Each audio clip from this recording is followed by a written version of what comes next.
Another big night tonight. Hockey is back in Hamilton. You shouldn't be surprised that Hamilton's leading the series. Thomas to Camano, short-handed goal. Open at the point, it's Stillman, he scores. Here's Ryan Moore going in on goal, forehand, shot, scores! Ryan Moore! If you can't get fired up for a Game 6 when your season's on the line, you're in the wrong business. He couldn't clear the puck. Radish in front to Tkachuk, and what a start for the Greyhounds. Noah Carroll, breakaway, overtime, scores! The Sioux do it! You can easily see this one going the distance. These are two very evenly matched teams. Game 6 on Sportsnet.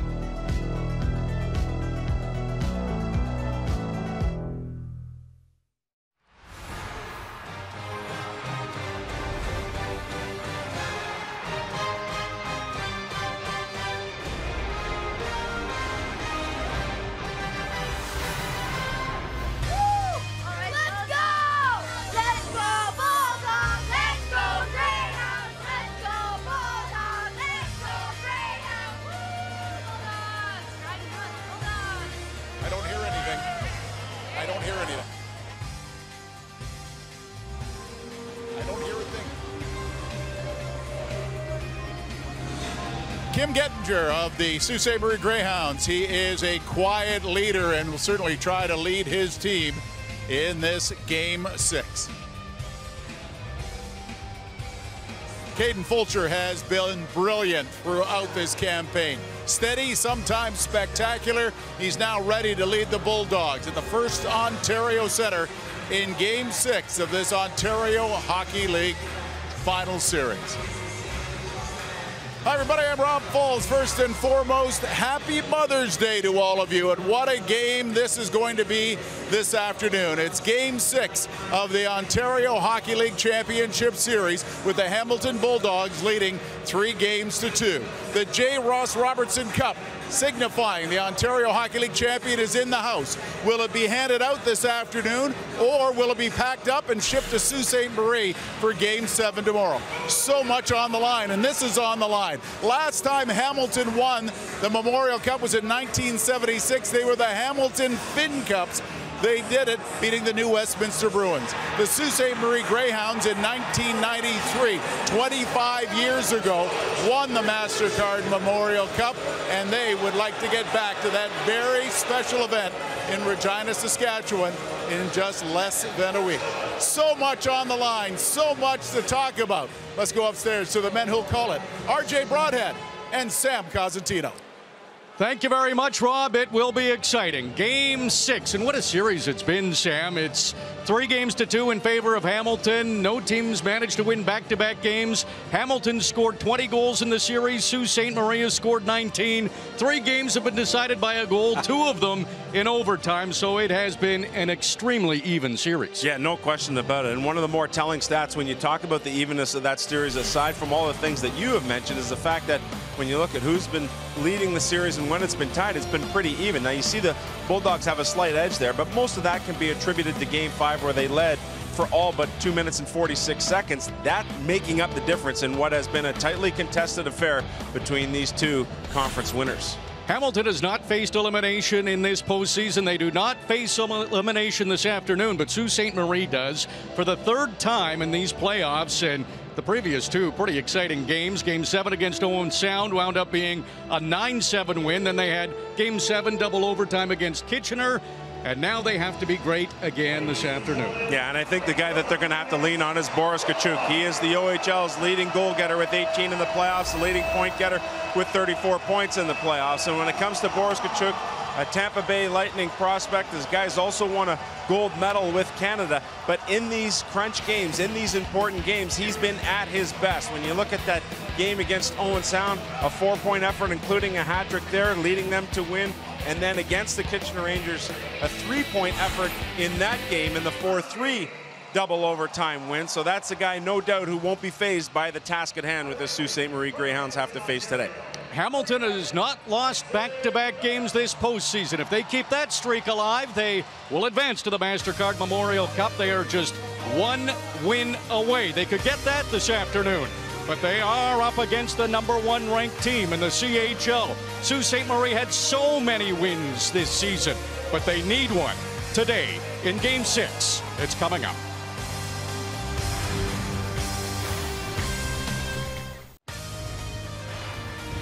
CHL on Sportsnet. Brought to you by MasterPass by MasterCard. A quick and easy way to pay online. Fast, secure, priceless.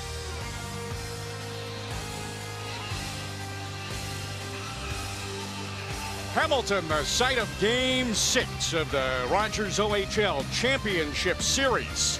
Hamilton 1 game away from punching their ticket to Regina for the MasterCard Memorial Cup. Sault Ste. Marie trying to force a Game 7. Should be a fantastic afternoon. Here's Rob. By with Ryan Moore of the Hamilton Bulldogs. Full house. You know the stakes on the line. Tell me the feeling in the room as you came out. It's amazing. We're all excited. We know it's at stake, like you said. Great atmosphere here. We're ready to go. Do you have to control your emotions at the start of this game? Absolutely. I think both teams are going to be going hard here. It's key. Coach said we got to control our emotions. That's what we're going to do. Your game has been really ramped up in this playoff series. Just feeling comfortable? Yeah. You know, I've got great line mates, great team here supporting me. So, you know, it's been good for me. I'm just happy that we're winning hockey games. Thanks very much. Thank you. Ryan Moore has been an important part of this Hamilton Bulldogs team, and he wants to do it now in Game 6. With the call, RJ Broadhead and Sam Cosentino. Ryan Moore had a big goal in Game 5, and Hamilton staying cool and composed. They're so close. The starting goalies this afternoon are brought to you by CI Investments. In goal for the Sault Ste. Marie Greyhounds, it has been Matthew Villalta the whole way, the 18-year-old from Godfrey. He's a draft pick of the LA Kings. He has lost back-to-back games in regulation time twice this season. Once in the regular season, once in the playoffs. And Kaden Fulcher, he has been the guy for the Hamilton Bulldogs. 19-year-old from Brigden is a Detroit Red Wings prospect. Set career highs this year. 15 wins. Leads the Ontario Hockey League goaltenders, and he has not lost back-to-back games in over 2 months. So here we go. It's all on the line. An elimination game. Hamilton right away get it into the Sault Ste. Marie Greyhounds end. So much talk in this series about the great first periods for the Bulldogs. They've heavily outshot Sault Ste. Marie. Outscored them 7-4, and they get an early chance. Villalta makes the save. That was Isaac Nurse who lost his helmet, so he's off to the bench, but it doesn't seem to stop the Bulldogs. They kept possession a little while longer, and this is the big line for Sault Ste. Marie. Morgan Frost, number 16, 112 points, led the Greyhounds in the regular season. Taylor Radish played the most playoff games of any player. Matt Strome passes back to Robert Thomas. Great crowd here at FirstOntario Centre, and they're into it early. They know what's at stake. They could see their Bulldogs at the MasterCard Memorial Cup with a win this afternoon. Boy, wouldn't that be something else for this city? It's been hockey starved here for the last little while at the junior level. Sam Brook fires the puck just wide, and now the Bulldogs come up with it. It's Ben Gleason. Cousin of Tim Gleason, the defenseman, will come in right on the bank of Jordan Sambrook. Here comes the support, Jack Kopaka. He has had a terrific series for Sault Ste. Marie, and he might get a chance. Maybe their first of the game. Tried to pass it to the front of the net where Barrett Hayton was. Nick Camano, number 10 for the Bulldogs, lost the handle as he tried to make a move along the boards. Keegan Howdeshell got shanked. Bulldogs can't get much done. There's Kopaka right in the middle of things again. And Howdeshell, he had a goal in Game 5 for Sault Ste. Marie. That was his first goal in 7 games. Could be a real impactful player. I mean, here's a guy who's got a good body type. He can play that power forward style of game, shoots the puck extremely well, and can definitely be a force when the chips are down, as they are in this game. And you talk about the Sault Ste. Marie Greyhounds team. Drew Bannister was a part of the 1993 MasterCard Memorial Cup winning team there. Here in his 3rd year as the head coach, 2 second-round losses in the 2 previous seasons, and here they are at 1 o'clock. The Greyhounds just having a grand old time there on the bench, and this to me doesn't look like a team that's about to get into an elimination game, and then you have to wonder, is that a good thing or a bad thing being loose? I think being loose is probably a good thing. You'd have to think so. We'll see, won't we? Well, time will tell. Here come the Greyhounds out of their end, and jumping into the play is Matt Halliwell. He'll join the rush, and here's the defenseman with it now. The Niagara Falls native sends the puck down low. Noah Carroll, number 2 for Sault Ste. Marie. Huge goal in Game 4, the overtime winner. That was in this building, so Sault Ste. Marie will have some confidence that they can win against Hamilton. Hamilton's only lost twice on home ice in this postseason, and one of those was in overtime in Game 4. Here's Noah Carroll trying to get loose for a shot. He's got 3 playoff goals. Slapped it to the front of the net, but that hit traffic.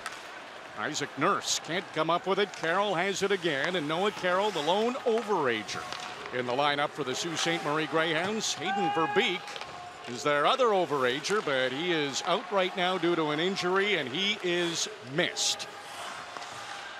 Yes, agreed. He's a real fire plug type of player, a guy who plays with a ton of energy and also produces at a top level. More than 30 goals this year in the regular season. Rasmus Sandin, the rookie import from Sweden, number 9, brought the Greyhounds into the Bulldogs end. This is Joe Carroll. He's a rookie. Sends it down to the captain, Tim Gettinger. Puck intercepted, and Owen Burnell comes the other way for the Hamilton Bulldogs. Trying to find a lane to the net. Now a wraparound chance, and Valenta got there just in time. Jack Hanley's shot. That's deflected. Another chance. Thomas can't beat Valenta, who comes up with a massive save on the Bulldogs' most dangerous player.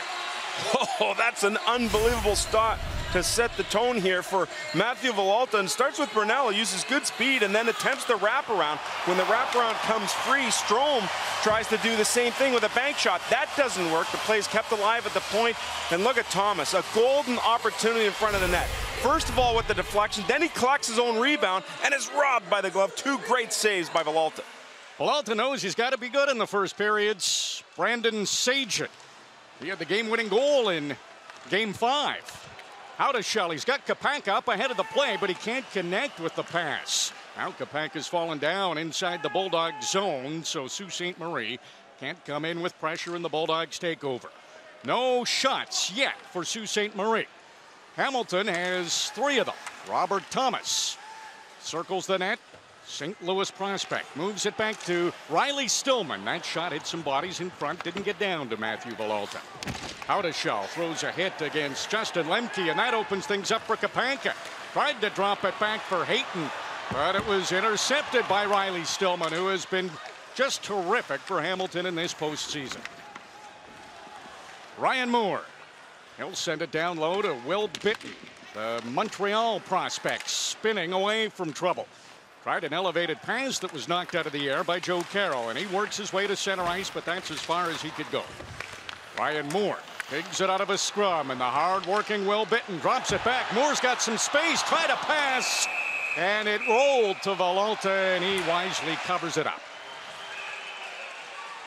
That's the Flint Firebirds line that was reunited in Game 5 by John Gruden, the former coach of Flint. So they had Will Bitton in the mix already when he came on here as coach, but a big acquisition by general manager Steve Staios added Nicholas Camano, a Dallas pick, and Ryan Moore, one of the best speedsters in all of the league. They had been split up, but John Gruden went back to that line to add more speed and a little bit more depth and more difficulty in matching, although it's not much of a concern when you do have home ice, but there is chemistry there amongst old teammates, no doubt. Those shots are pretty amazing that Sault Ste. Marie in the second and third seem to get more shots, but the first period has been all Hamilton, and that's what it's been here in Game 6. Shots 4-0. Sault Ste. Marie trying to test Kaden Fulcher. Tkachuk gets a shot. That was stopped by Fulcher, and then a healthy bounce off the end boards forces him to get the whistle. Well, Fulcher's been a real revelation here this year for the Hamilton Bulldogs, a former 13th round pick of the Sarnia Sting, and it's amazing when guys are given opportunities. Some take that opportunity and run with it, others seem to crumple under the pressure. Well, Fulcher has been one of those guys who's taken that opportunity, run with it, and has turned himself into a Detroit Red Wings prospect by way of the free agent signing. Bulldogs win the faceoff. They poke it out to center. Sandin had to back off. Jordan Sambrook, Red Wings prospect, back to the draft-eligible Sandin. And Boris Tkachuk. He's property of the Tampa Bay Lightning. Can't get far. Bulldogs will have Entwistle, Kaliev, and Studenic up against the top line for the Greyhounds right now. Frost gets it to Tkachuk. Shots on, rebound, Radish. Can't get it on goal. Taylor Radish back to Frost. And he was trying to connect with Tkachuk and couldn't do it. Kaliev, the rookie, rolls it into the Greyhounds' end. Sandin battles off the check of Entwistle. Takes it in himself, makes a good move, and then he's just in too deep, but a pass came right back to the blue line. Ryan Roth couldn't handle it. He was in a pretty good spot had he been able to haul it in. Thomas back out for the Bulldogs. He is their leading scorer and third in the OHL playoffs in points. Gleason's shot, that's on and stopped by Matthew Villalta with some traffic right in front of him. And once again, Villalta has been the busier goalie in the first period, but the Greyhounds did come close. Radish stopped. Sam, you mentioned it off the top, how the fans here in Hamilton have really taken to this Bulldog team, and they have been filling the First Ontario place. Again, another jam-packed arena. They opened up the top level as well. They've been loud. They've been encouraging. Game 4, they gave them T-shirts. Game 6, they have towels. They are fired up for their Bulldogs.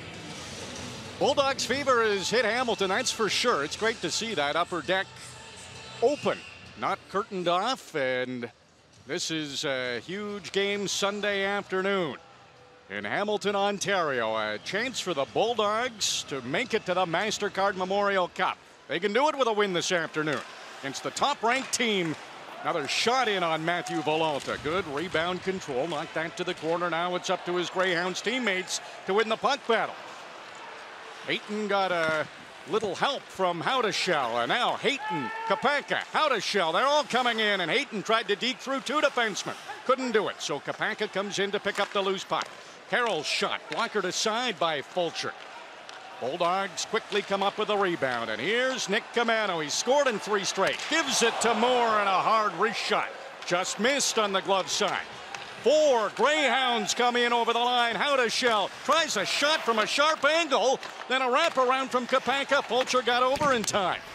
Kapaka tied up behind the net.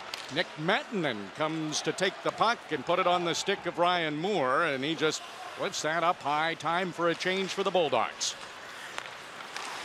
Kapaka circles away from Hamilton's blue line. He'll make his way to the bench. Cameo, defenseman for the Greyhounds, rolls that in after a couple of hops. Fulcher stayed with it. It didn't take anything crazy on him, so it turned into an easy save. Well, Robert Thomas has been a powerhouse since coming over for the London Knights, and he gets 2 good chances on Villalta early on a tip, and then he gets his own rebound thereafter. And when it comes to Thomas, he and Villalta right before the last break saying, hey, you might have stopped me twice, but don't think I'm not going to be in your grill all game. And Villalta saying, hey, 2-0 for me right now. I made 2 saves on you, fella. Bulldogs win the faceoff. Unable to clear. Frost sent it to the front of the net, but nobody was there for the Greyhounds. Matt Strome sends it into Sault Ste. Marie's end. Jordan Sambrook, he's under duress, and the Bulldogs come up with a puck. Seguin sends it low to Robert Thomas. Strome's in front of the net. Seguin was open. Tried a one-time shot, didn't get anything on it, and Radish sprints the other way. Looks for the trailer, nobody open there, and Stillman leaves the check that he had on Morgan Frost to turn to offense. He carries on to the front of the net. Thomas has to circle back. Sault Ste. Marie making it difficult for Thomas to find a target. Are able to chip the puck out, but that's another shift for the top line of Sault Ste. Marie with nothing offensively. Brett Jacklin, he's a rookie for Sault Ste. Marie. Sends it in. Joe Carroll comes in with a hit. Gleason quickly ahead to Mackenzie Entwistle. He's from Georgetown. Puck poked to the line. It's back out. Shots now even at 6 apiece. No goals yet. Getting close to the midway point of the opening period of Game 6. OHL Championship Series. Big hit. Bulldogs a hit. Now a chance. Saved by Villalta. Marian Studenic tracks it down. He's knocked down by Carroll, and now Noah Carroll has a bit of time as he backtracks and skates it out to center ice. Crowd wanted a penalty called. Noah Carroll doesn't care. Took a shot that was off his stick. That went up high. Hayton's pass gets to the front of Hamilton's goal, but nobody there in the red and white.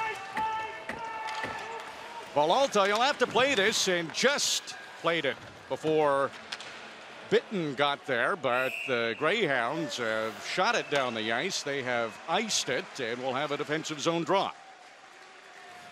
A good smart play there by Villalta. He looked up, he looked at his options, and he figured if he'd ring it that someone was going to be there for him.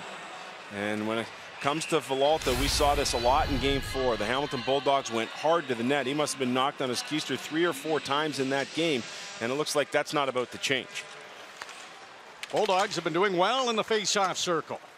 Nick Camano in the corner. He's from Ancaster, and he's had the hot hand. Had an empty net goal in Game 5, but that was a big one because Sault Ste. Marie had been battling back from a 5-1 deficit. They were right on the heels of the Bulldogs. Long shot from the blue line, and Villalta has been rock solid for the Sault Ste. Marie Greyhounds in this first period. No scoring yet. Rob will talk to John Gruden when we come back. Behind the Hamilton bench with head coach John Gruden, the first thing he said to me when I got here was a pretty good pace. Yeah, it's a really good pace. I like our game. I think we got to make sure we're not too cute and put more pucks on the net, but all in all, it's been a pretty good start. One of the keys for the Bulldogs has been using their speed, putting pressure on the defense. Is that going to be key throughout this game? It has to be. I mean, their D are very active, and if we can eliminate some of their time and space and make it difficult on them, I think it wears as the game moves on. Thanks, Coach. No problem. John Gruden, he's cool behind that Hamilton bench, and that's important in a stressful game like this. Keeping his team calm. Just another game is the message they try to deliver. Tough to do in important games like this. Robert Thomas took a shot. It was off his stick and goes into the netting above the glass. John Gruden preferring to go top line against top line here, but going up and down that Sault Ste. Marie bench, there's one player who's been noticeably absent, and that would be Connor Timmins, the Colorado second-round pick. And there he is on the D side of the bench. You don't see him at all. That is a massive story. Massive. He was not listed as a scratch for this game, but he is not there at the moment. And just as you were talking about it, Noah Carroll came from the dressing room, so Greyhounds hope that he's feeling okay.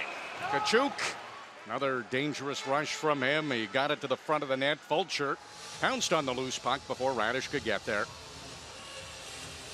Well, you count the numbers on the bench, and although he wasn't listed as a scratch, maybe it was just a last-minute thing that we never got notice of up here, because there was 13 on the bench and 5 on the ice, making 18 skaters, and Drew Bannister looking on. How does that impact? Well, no question. I mean, Connor Timmins, you think about all the offense he provides. The one thing that he's very underrated for, and East and Western Conference coaches will tell you this, is they voted him one of the best defensive defensemen in all of the conference in their coaches poll this year. Big face-off win. Jacklin had his shot go off a leg.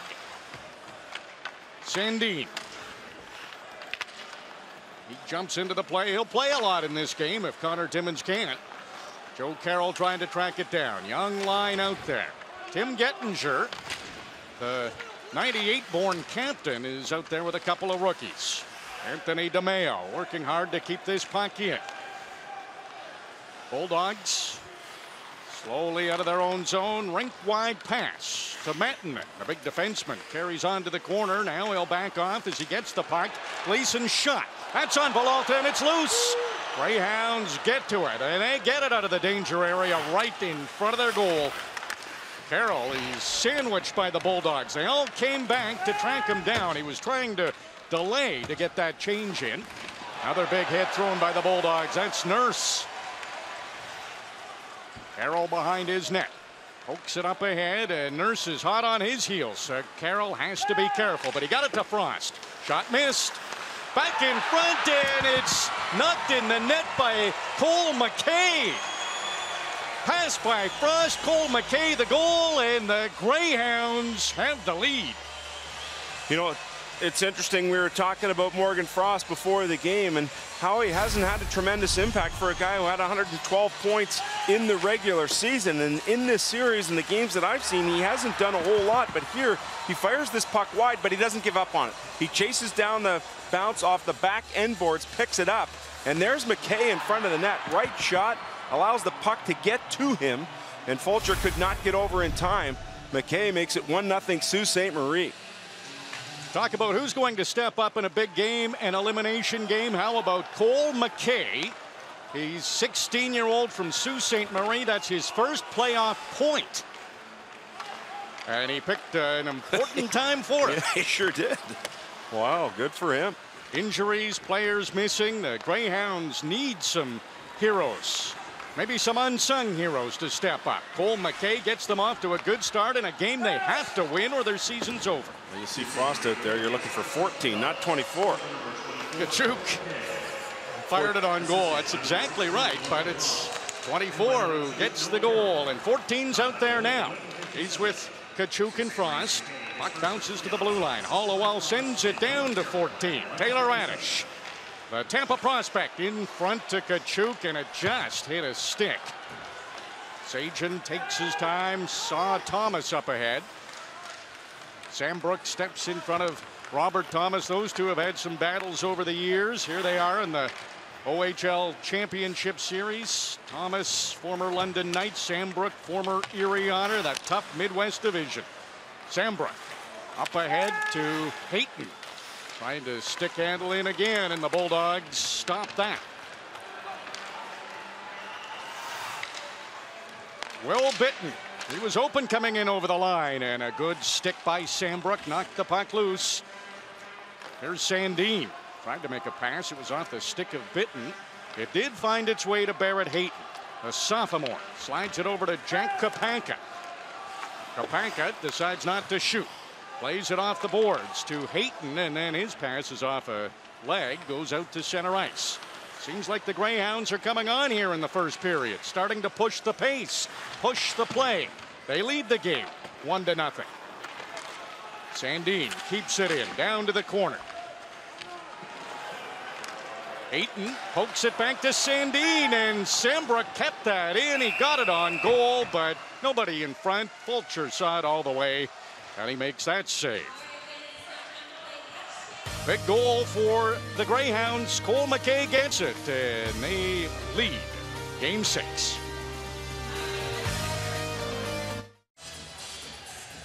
Drew Bannister in the middle, and Joe Cirella to his right, our left. Cirella runs the defense, and of course Drew Bannister's the head coach, but there's no number 21, Connor Timmins, on the bench for the Greyhounds. And it's interesting, if you go to the online scoring, he's on that list. And if you look here, the 7-8 in the lower left part of your screen, that indicates usually one of those players will be in and the other one will be out, 7 or 8. Well, 21 looks very clear that he is in the lineup there. A hit taken in game number 5 by Riley Stillman up the middle of the ice did have an impact, and in the post game he said, yeah, I'm fine, and yet did not start this game. Well, both Liguria and DeMeo are in the game. In fact, they're out there together as defense partners, so neither one of those two are scratched. DeMeo has the puck, and he gives it to Jacklin. Cross-ice pass. Tim Gettinger had his pocket picked. Then it looked like he might have taken a high stick, but there's no call. Nurse knocked down by DeMeo. Pass comes back to Hanley at the blue line, and that slap shot is stopped by Valente at the top of his crease. It's funny how the hometown fans work. They didn't see anything to do with the high stick up in Gettinger, but when Nurse was dumped to the ice, they start booing the officials here. And there's some good work by Nurse. Just picks off a pass. Oh, yeah, a little high stick in the chops, no problem. Nurse just keeps going. This guy's engine doesn't quit. Arguably one of the most improved players in the league, and that's where they thought when DeMeo took him down that there should have been a call. Yet he probably got away with one there. We'll call it tie goes to the runner. Nonetheless, a good shift there for Isaac Nurse, the cousin of Darnell. 5 minutes, 24 seconds to go first period. It has been an eventful first period. Hamilton had the first 4 shots on goal, but how about Sault Ste. Marie? They're up to 9. First time in this series they've had more than 7 shots on goal in the first period. And shots are even with not a lot of time to go. Score is not even. Greyhounds have the lead. Seguin kept it in momentarily. Halliwell gets it over to Tkachuk's side of the ice. He slaps it in. Fulcher's out of his net, and he'll play this puck up off the glass. Seguin kicks it off the boards, and the Bulldogs have a chance to clear, and Seguin made sure that he poked it outside the line. Thomas. Check. Seguin following up. He's checked too, and the puck's on Morgan Frost's stick. Up to Tkachuk, back to Frost, back to Tkachuk. Fulcher way out of his net. Frost tries to center it and can't get it in front. Fulcher's back now. Radish. He's trying to get a chance to fire. Frost does. Fulcher makes the save. Bulldogs finally get the puck, but they don't get it out. Sambrook rolls it right back on goal, and Fulcher will slow things down, stop it, and let his team get organized again. Well, the top line here for Sault Ste. Marie looks like it's on target here, and you see Frost and Tkachuk working the give and go. Fulcher gets way out net side. He doesn't even have a pad or a skate that's anywhere near the post, but he's able to recover in time thanks to some support from that underrated defensive core of the Hamilton Bulldogs. It has been a real big reason why Hamilton's 1 game away from the OHL Championship. 1 win away. All their defensemen have turned 20 or 21. There's a penalty coming up. You can tell by the crowd who's going to get the power play. It's the Bulldogs. Well, Camano a little slow to get up. He got tied up with Jordan Sambrook in the corner. Detroit Red Wings prospect up against the Dallas Stars prospect in Camano. Camano was slow getting up, and now he'll make his way to the bench, and Sambrook will make his way to the box. I'm just trying to lean in on one another. A good battle ensues between the two of them, and it ends up going against Sambrook for the high sticking call, and Camano will check the chiclets and check his grill, make sure everything's okay. He's got the nice lid working. Quick breather. They'll want him a little power play time. Hamilton hasn't relied on their power play to win games. They haven't scored a power play goal since game 3 of this series. We're now in game 6. Robert Thomas sends the puck deep into the Sault Ste. Marie end. Brandon Seguin, he is a terrific shot, and he has used that on the power play. He scored a lot of power play goals, but Sault Ste. Marie can be dangerous shorthanded. Tkachuk tried to get to that puck in front of the net, couldn't do it. Bulldogs starting now.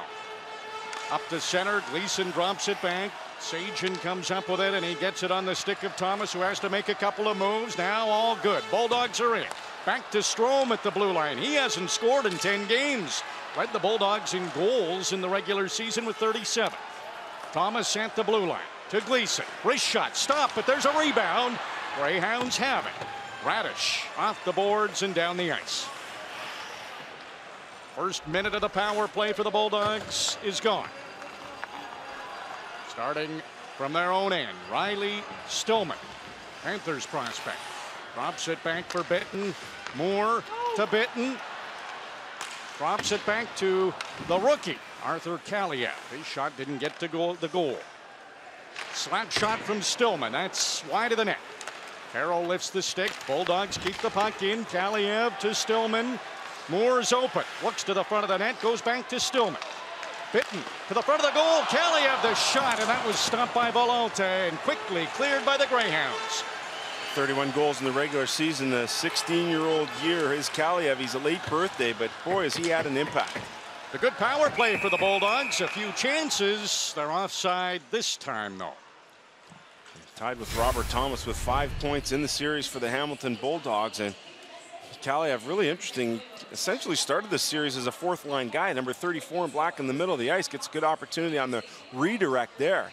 But he's about as dangerous a player as you can find, and although his minutes have been limited, he's found a way to make an impact in limited action.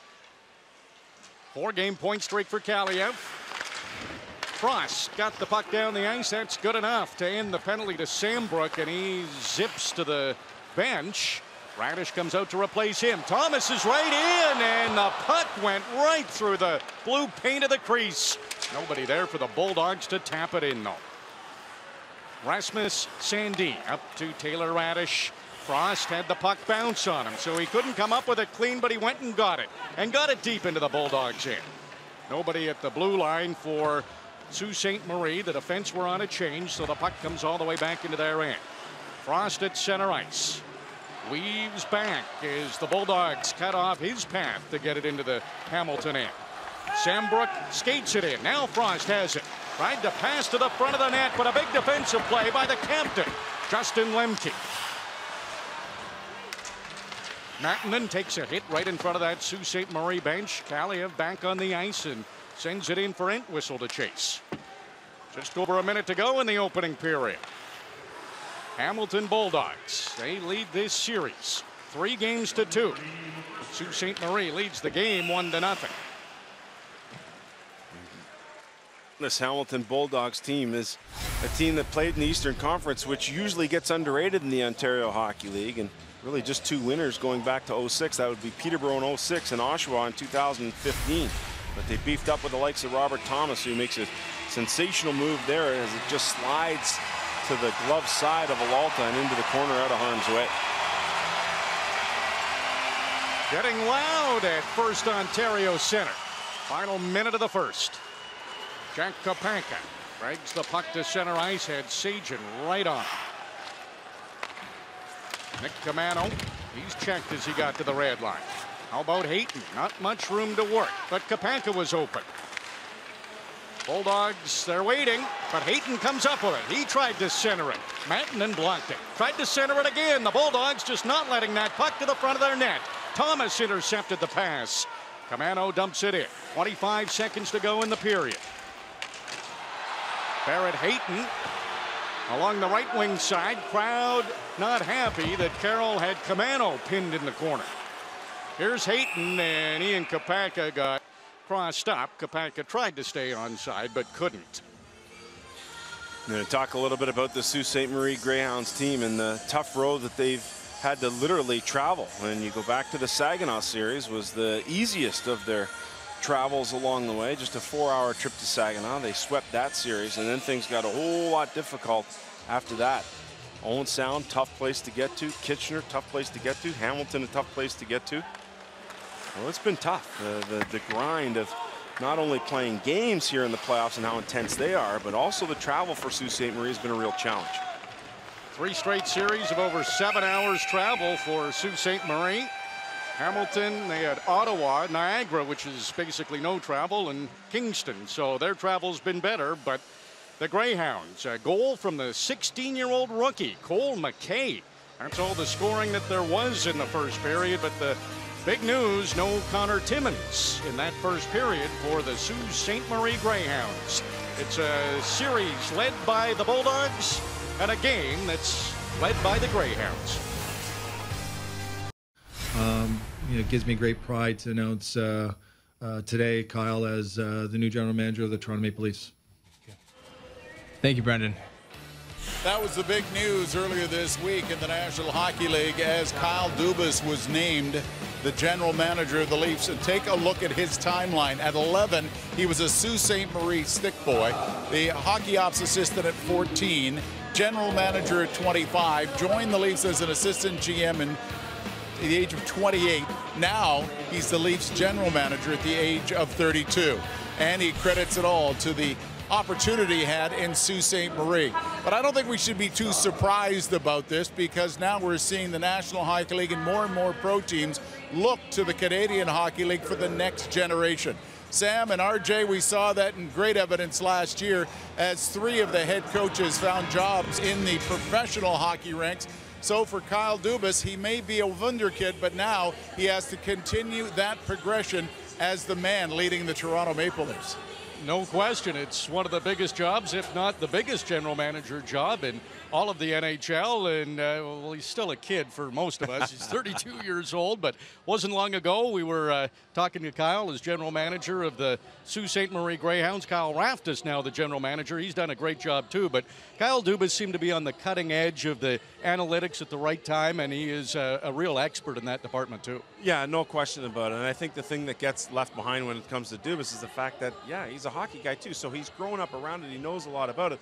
And I've seen him scouting at games a lot this year where he's got his pen and his paper out doing that old-fashioned kind of scouting thing. And that's kind of where the game's going, that blend between what you have with the old school and guys who simply want to get that eye test and watch with their eyes and do the digging on the background of a player, along with the analytics that we know has become such a popular part of the game. But, you know, I'm just fascinated to look at how quickly things change. I mean, you talk about the NHL getting younger in the last 8 or 10 years. We see a lot of players jump from the CHL to the NHL right away, if not at 19 years old. The same thing can be said for coaches and general managers as well. Yeah, at 32, Kyle Dubas isn't even the youngest general manager in the NHL, but the CHL is a real feeder system. We know it with players who make the next step. We saw it at the MasterCard Memorial Cup with Matt Barzal, who really carried Seattle last year to that OHL Championship. But how about the coaches? All 4 of the coaches from last year's teams have moved on.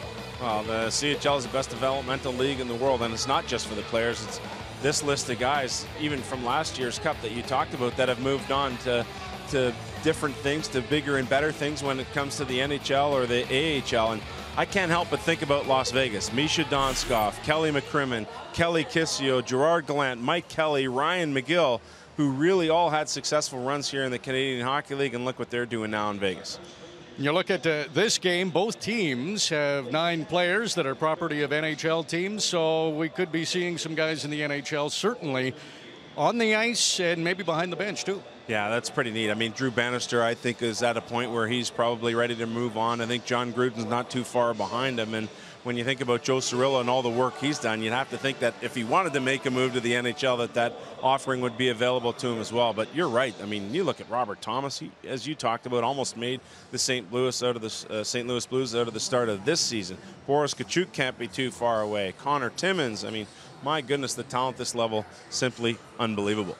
It has been a good Game 6, too, and it's been the Sault Ste. Marie Greyhounds who have the lead, and their former general manager and now current Leafs general manager is in attendance. It is 1-0 Greyhounds after a period. This is a tale of 2 teammates from the Sault Ste. Marie Greyhounds, Barrett Hayton and Rasmus Sandin. Both from different parts of the world, now playing for the same team. But this new generation uses social media so very well, whether it be Facebook or Twitter, Instagram, because it was Barrett Hayton reaching out to Rasmus Sandin that encouraged Sandin to come to North America and play in the Ontario Hockey League with the Sault Ste. Marie Greyhounds, just from using your thumbs. Here's the story.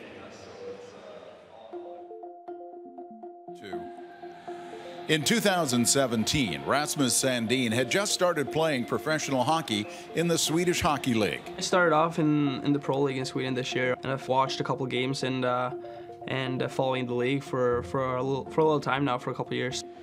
He was considering coming to North America to join the Sault Ste. Marie Greyhounds in the Ontario Hockey League. Playing against him at U18 and U17 the year before. He was a great player, and I knew he'd be a great fit for our team and really help our team a lot. So just kind of contacting him and kind of trying to persuade him to come over. During this process, a message popped up on his cell phone from his now good friend and teammate, Barrett Hayton. I did a bit of the undercover work to try to persuade him to get over here. I was talking to Barrett Hayton a little bit before there, and before I made my decision coming over. So he's helped me a lot too. I mean, it's perfect to have a couple guys that you actually recognize when you come into the team. So it's been perfect. Now the 2 Greyhounds are both projected to go in the first round of the 2018 NHL entry draft in Dallas this June. In terms of major risers, I'd have to say 2 guys from Sault Ste. Fred Hayton and Rasmus Sandin, who came over in October, who was partnered with Rasmus Dahlin, going back to the under 18s together. So those 2 guys are pretty high risers. Sandin trying to get it to Hayton quickly. The attack on a change. Hayton has it going in with a shot. Scores! Barrett Hayton. What a great heads-up play to get him the puck. Here's Sandin with the puck. Sandin to Hayton. Hayton trying to get it back to Sandin. Does with a shot. He scores! Great give and go there. I think it worked out well, and obviously he helped their team a lot, and he's a great player. It looks like a completely different hockey over here, and that's been a thing that I've always wanted to do, come overseas and play hockey. So I felt that I got the opportunity now to come over, and I felt that I would be stupid if I don't take it. So yeah, and I'm happy with my choice so far. Today, technology can be everything in starting friendships. The 2 Greyhounds found that out in the fall of 2017, who now have a lifelong friendship that started across the world. Internet pals, friends, and teammates, Hayton and Sandin. And right now, it is the Sault Greyhounds enjoying a 1-0 lead in Game 6 of the Ontario Hockey League Championship in Hamilton.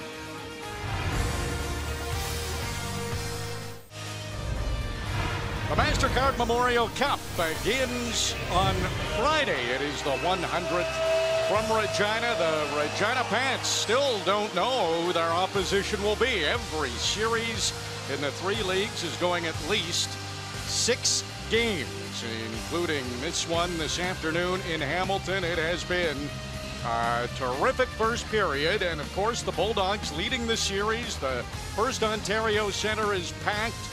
Right around 10,000 people hoping their Bulldogs can win this game. That means the Bulldogs will be the first team to advance to the MasterCard Memorial Cup. But so far, so good for Sault Ste. Marie to stay alive. They lead after the first. Here's Rob. Boris Tkachuk has 34 points in this playoffs for 2017-2018. This is the kind of start you needed in this building.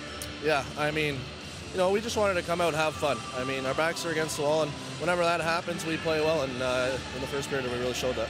This isn't unusual for you. You did this in Owen Sound, you did this in Kitchener, so at least you're maybe a little more comfortable in this situation. Yeah, I mean, we're never down on ourselves in that dressing room. We all believe, and we're brothers in that dressing room, and we believe in each other to come out each game and support each other. With Connor Timmins out of the lineup, does that change your responsibility as a forward to get back to help out defensively? Yeah, I mean, we can't think about it, right? I mean, we played with injuries throughout the whole playoffs, and we're a pretty banged up team right now, but we're not going to make that as an excuse for us. Thanks very much. Thank you. Boris Tkachuk is ready to go. He is set and determined, and right now the Greyhounds with a 1-0 lead after the opening period. Period 2, RJ Broadhead, Sam Cosentino. Rob, after this many games in the playoffs, that bumps, bruises, injuries, every team has them. And the Greyhounds trying to make do without Hayden Verbeek, and now maybe their top defenseman in Connor Timmins. The Hamilton Bulldogs have stayed relatively healthy this playoff. 17 players have played in every playoff game for the Bulldogs so far. Greyhounds leading this game 1-0, and the team in this series that has led after a period is undefeated. See if that holds true. Greyhounds hope so. Morgan Frost had an assist on the goal in the first, and an early chance for Tkachuk. Low shot missed. Lead pass for Nurse. He's checked immediately. Halliwell takes over. That assist for Morgan Frost, when you combine his points from the regular season and playoffs, that's 140 points. Taylor Radish. Low shot in on Fulcher. Traffic was coming. Tkachuk had his stick tied up, couldn't get to that loose puck. Frost is trying to get the puck back for the Greyhounds. He cannot. Entwistle pokes it up ahead. Greyhounds take over again. Tkachuk. Quick pass over to Radish. He'll give it to the defenseman Carroll. Deflected by Frost, and that's a big save from Kaden Fulcher. Frost with that great eye-hand coordination. Got a stick on the Carroll shot, and that is A good start to the second period, too, for Sault Ste. Marie. Yeah, it sure is. That top line going to work once again, and that's who you're going to lean on in these situations. Guys who have gold medals, guys who've been in this situation before, such as Radish, who's got an OHL championship under his belt. Tkachuk, who has a World Junior gold medal, and Frost, 112-point score. And that excellent hand-eye coordination can't get by the big Fulcher after the tip. Frost stays out there, takes his time to get to the face-off circle. Won by the Bulldogs. Gleason a shot. That was deflected, and it got down to Villalta. He had to make a tough save, and he covers it up. There's Thomas again in front of Villalta, and that's been a matchup that we've seen right from the start of this game. Robert Thomas had a deflection, collected his own rebound, and was robbed by the glove of Fulcher, and then in the next spin around before a commercial break, those two had words, and there they are at each other once again. Face-off almost got to the front of the Sault Ste. Marie goal. Sam Brook kicks it out of there. Pass behind Hayton at center. Fulcher quickly out, the Red Wings prospect. Plays it along the glass. That'll find its way to Seguin, and Robert Thomas comes through center ice. Greyhounds trying to stop him immediately. Leading scorer for the Bulldogs. Haudachau ties up the stick of Matten, and that's good enough to get the puck to center ice. Strome gets it back for the Bulldogs and gives it to the defenseman Gleason. Matten through center ice. There's Strome. He had a ton of chances in this series. Hard to believe he hasn't scored in 10 games. Gleason's shot. That's blocked in front of the net. For players as gifted as Matt Strome at scoring, it's a matter of time. Puck gets to the front of the net. Couple of cracks at it. Villalta comes up big again for the Greyhounds. And there's Strome right in the mix of it again. And he can still be a player that has an impact in the game with his ability to set up plays, with his smarts and his hockey IQ. He seems to always be around it. And while the goals have been tough to come by and at a premium over the last 10 games, I still like what he's able to create offensively. He just uses his big body behind the net and is able to screen off the defender. And what happens? He gets possession of the puck, and a good chance ensues. Greyhounds win the face-off, and it'll be Sam Brook who skates it to center ice. Big task for the Greyhounds defense in this game with no Connor Timmins. He was not listed as a scratch, but he is not in the lineup. Bulldogs are offside, and that was Hanley, who contemplated not playing it, decided better get the whistle. Now, it's obviously a player that you want in your lineup, and he's a huge impact, a World Junior gold medalist and one of the best defensemen in the league, if not the best defenseman in the league. But from December 10th all the way up until March 8th, he was out of the lineup for the Sault Ste. Marie Greyhounds. So they do at least have some experience without him, and knowing the rotations Joe Cirilla is used to playing without him. So that does, if there is a silver lining in that cloud, that would be it. That is a great point, Sam. It really, Timmins played about half a season, 36 games in the regular season. There's a shot on Fulcher. He didn't catch it, and it's loose in front of the net. Radish gets to it. Fulcher makes another save. Here's Radish again. Fulcher a save. He reached for it, can't get to the puck, and it's in the net. Boris Tkachuk on a great pass from Morgan Frost. The Bulldogs couldn't get to it, and it's 2-0. How's that celebration? Well, you know who's going to answer the bell. It's an elimination game, so he's pretty much guaranteed to give you at least a point. He's done that already. But I think the one guy that's had some jump in this game that we haven't seen a lot of throughout the course of the series is Morgan Frost. And we've seen his hand-eye coordination on a tip in his last shift out. And here in this particular situation, look at the vision. He's got to get that through the legs of Studnich. Tkachuk is there, he's waiting, and the chemistry of that top line really comes to the fore. And oh yeah, the old index finger to the lips. Got to do that to my kid every now and then. Boris didn't come here to make friends. He came here to win a game. Greyhounds have a 2-0 lead. Gleason, he'll just dump it over to an open side. Strome comes up with it for the Bulldogs. His pass for Seguin, he couldn't get to it. His stick was tied up, and now Robert Thomas swiftly on the puck. Strome in the corner, he bumps with Carroll. Carroll shields the puck. Strome's right there with him. Nobody was open for Carroll, and he squirts out of that check and gets it to Mac Halliwell. Left wing side works better for the Greyhounds. They flip that out to center ice. Bulldogs need an answer. Still lots of game to go here. Always tough to get that clinching game for some reason. That fourth game always the toughest to win in a series. Greyhounds up 2-0. Last thing Hamilton wants to do is go back to Sault Ste. Marie for a game 7. Greyhounds had one regulation time loss at home in the regular season. They've lost 3 times, including overtime games on home ice in this postseason. 2 of those losses have been against Hamilton. Yeah, but you don't want that situation. You got the hometown fans here. You're comfortable, and you want to wrap this thing up if you're Hamilton. You're not fooling around and looking for a game 7. But what's interesting, this 2-0 lead has really just eliminated the crowd. I mean, you could hear a pin drop in here as you look at the Tkachuk goal. He slides into perfect position, and the patience, the vision, and a great pass by Frost to get it to him. Yeah, they don't have to listen to Boris. They don't have to be quiet because he asked them to. Yeah. Yeah, this is kind of the time when you need your fans the most. But it was a nervous feeling around the building here today, and Hamilton knew what was at stake. They know that they were the big underdogs coming into this OHL Championship Series, and you could just sense a nervousness around everyone around the team. You look at Boris Tkachuk, goals in the postseason here behind Rick Tocchet, now at 19. And the way he's played in elimination games, his work may not be done here this afternoon. 2 goals won't be enough the way this series has gone, so Sault Ste. Marie will try to add to that total.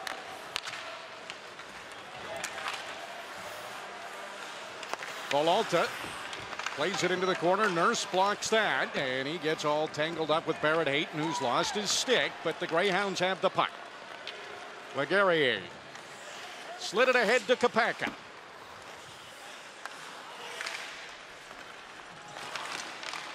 Garrigan makes a pass up ahead to Bernal. He's trying to get a stride on DeMeo, and he gets the puck back. Liguria comes in to help out, trying to eliminate Garrigan.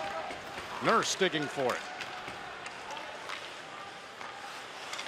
Sault Ste. Marie comes up with the puck. They're able to get it to center ice. Here's Keegan Howe to shout. He'll dump it in side of the net. Fulcher got a touch on it just to make sure that didn't come in front of his net. Just over 14 minutes to go. Second period. Greyhounds lead the game 2-0. Joe Carroll, wrist shot. That's off the skate of Connor Walters, the overage defenseman. Walters, number 24 for Hamilton, coming off his first multi-point game of his playoff career. That was in game 5. A couple of assists for him. Studenich gets away from Jacklin, and he'll chase after this puck. Sam Brooks going to keep a close watch on him. Centering attempt. Greyhounds get it back. Jacklin looking for some open ice. Pass was behind Gettinger, so Mattinen turns quickly. He's got a great shot if he gets a chance to use it. Pass picked off by Carroll, and it's picked off again by Strome. Finally, Greyhounds just sent it to center. A couple of turnovers. Back and forth. No chances, though. Maybe one here. Thomas, breakaway, stopped. Matthew Vololta, another great save for Sault Ste. Marie. He stops Thomas again. Robert Thomas, the leading point getter for Hamilton in this postseason, has had some great chances. This might be the best one, but he can't solve Vololta. Behind the Sault Ste. Marie bench from Drew Bannister. Coach, I've noticed your team seems to come out, played with a lot of composure in this game. Yeah, we've been really good. I mean, especially in the critical moments, I think we've been really good. But we simplified our game. We've kept it simple. We got pucks underneath their D. We've done a better job of getting pucks to the net and obviously finding second chances. No Connor Timmins in the lineup. Has that changed your defensive lineup, your setup? No, I mean, we've had Connor out for the majority after the World Juniors. So, you know, guys like Rasmus and Sammy have really had to step up, and they've been great tonight so far. Thanks very much. Thank you.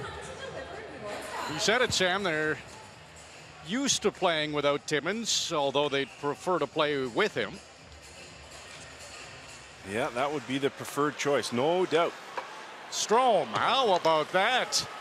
That looked like he had no chance to get that anywhere near the goal. He put it off the outside of the post from beyond the goal line.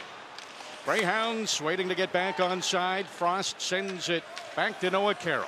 Morgan Frost, good game so far for Sault Ste. Marie. 2 assists. Boris Tkachuk dumps it in. Frost back to the front of the net. That rolling puck, they had to be careful with it. Lemke got it down the ice. Won't be icing. Halliwell was too quick. Tkachuk, hard cross-ice pass. It's perfect, though. Carroll sidesteps the check.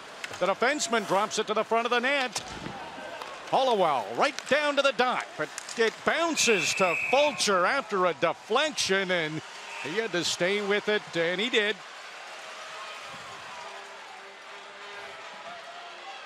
Oh, that's interesting. Radish goes in there. He's got the reputation of being the big dog, and he was coming after Stillman, but Lemke wasn't having any of it. Got right in his grill and intercepted him before he could join the scrum.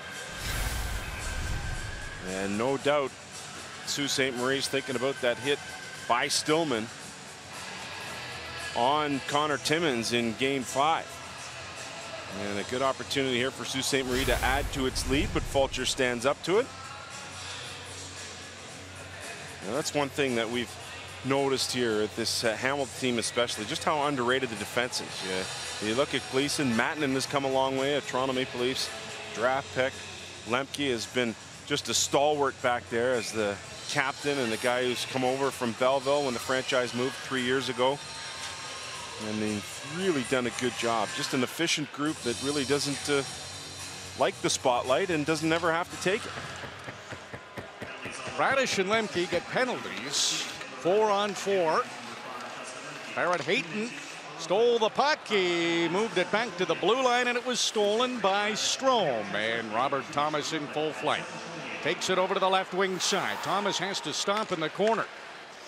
All the way back to Mattinen. That shot blockered aside by Volonta. Thomas on it quickly. Another chance for Gleason. And he was hoping to find Strome, but he had his stick lifted. That was Barrett Hayton coming through with a big defensive play.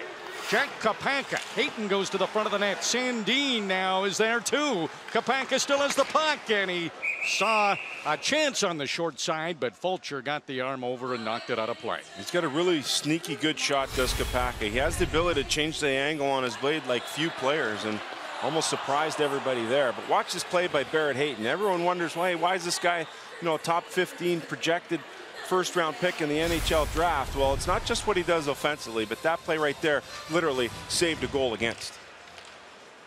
Still over a minute, 4-on-4. Chances for both sides. Camano moved that puck to a spot, tried to chase it down and couldn't quite get to it. And Tkachuk and Frost are out there up front for Sault Ste. Marie, but Camano's got it now. Moore's going to the front of the net. Pass from Camano's off the skate, and it's Tkachuk. A breakaway for Sault Ste. Marie, and he's knocked down by Fulcher and Stillman combining there.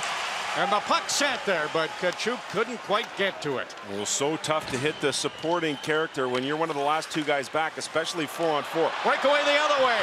It's Brandon Seguin coming in. He scores!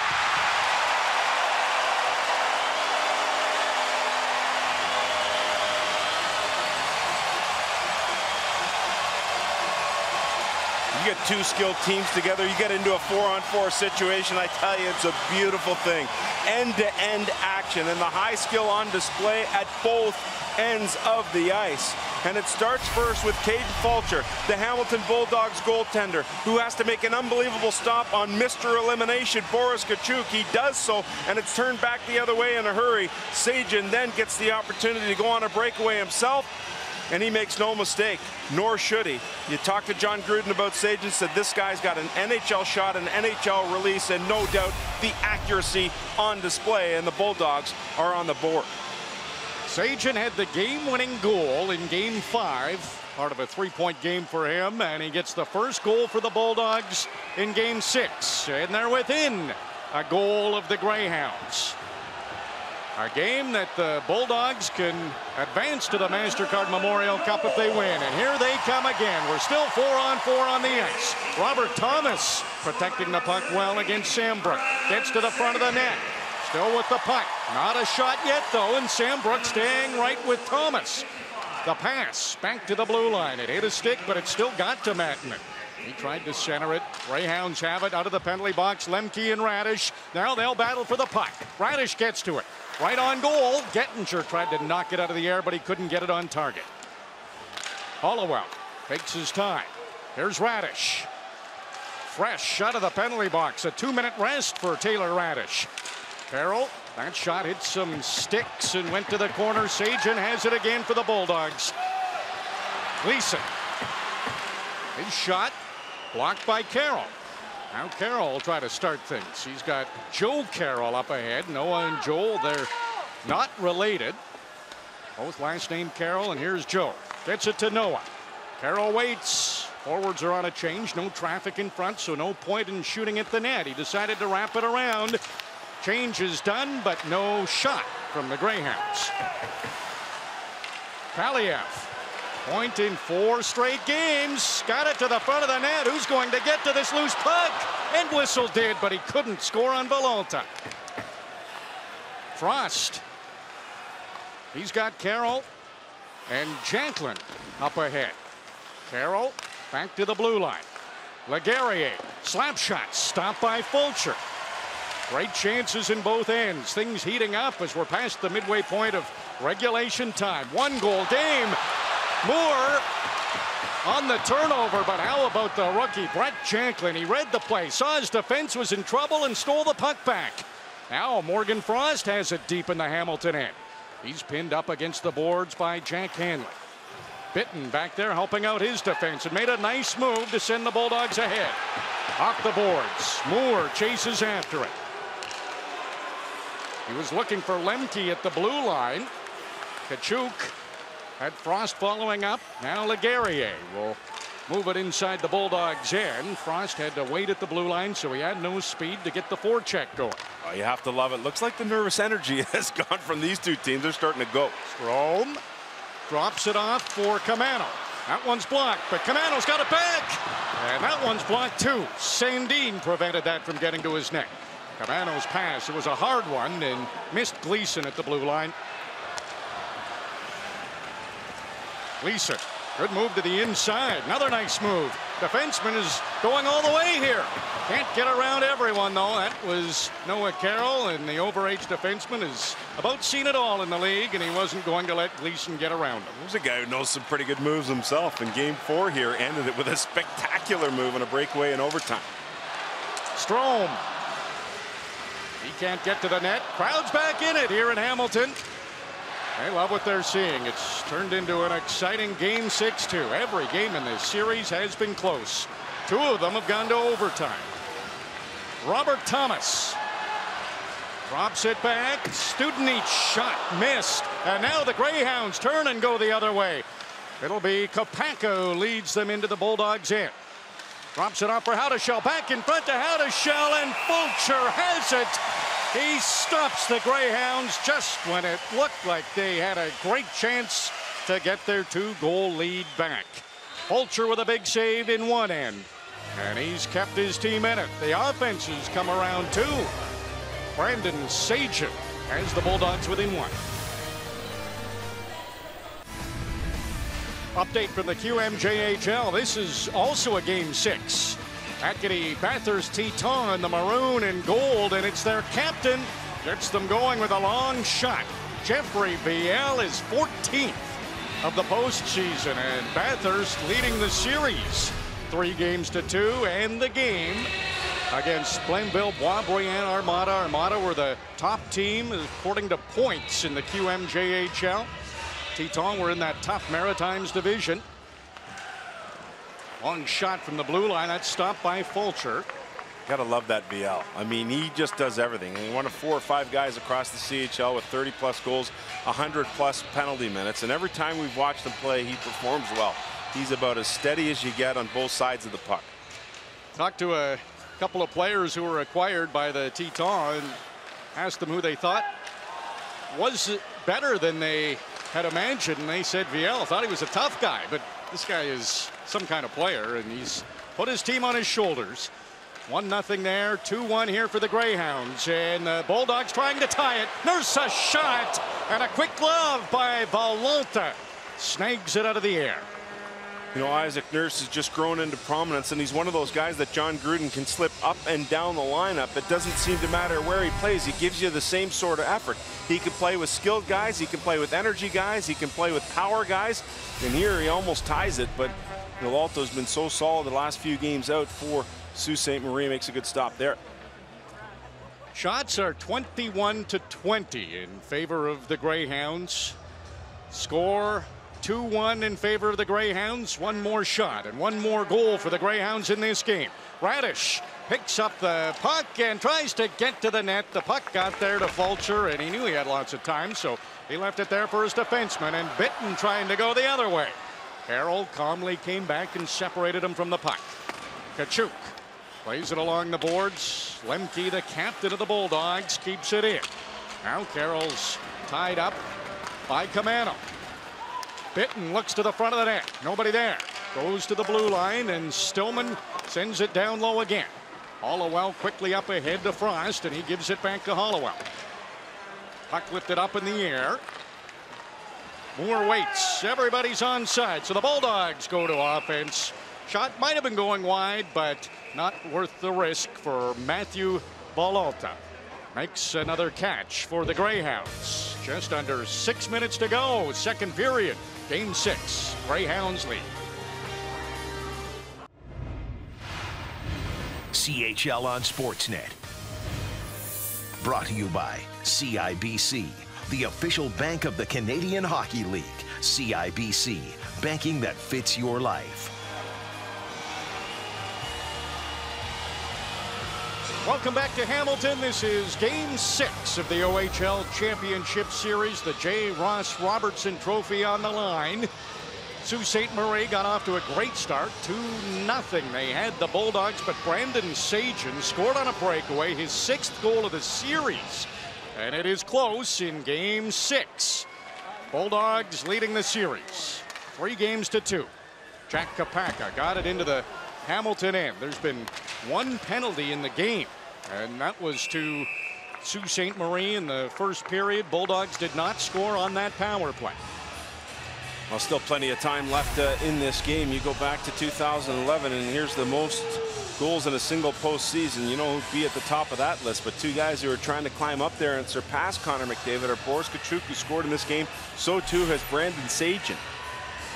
19 and 18 respectively for those two gentlemen, and you have to expect in a game this important that the two top goal getters would be a part of it, and they have been.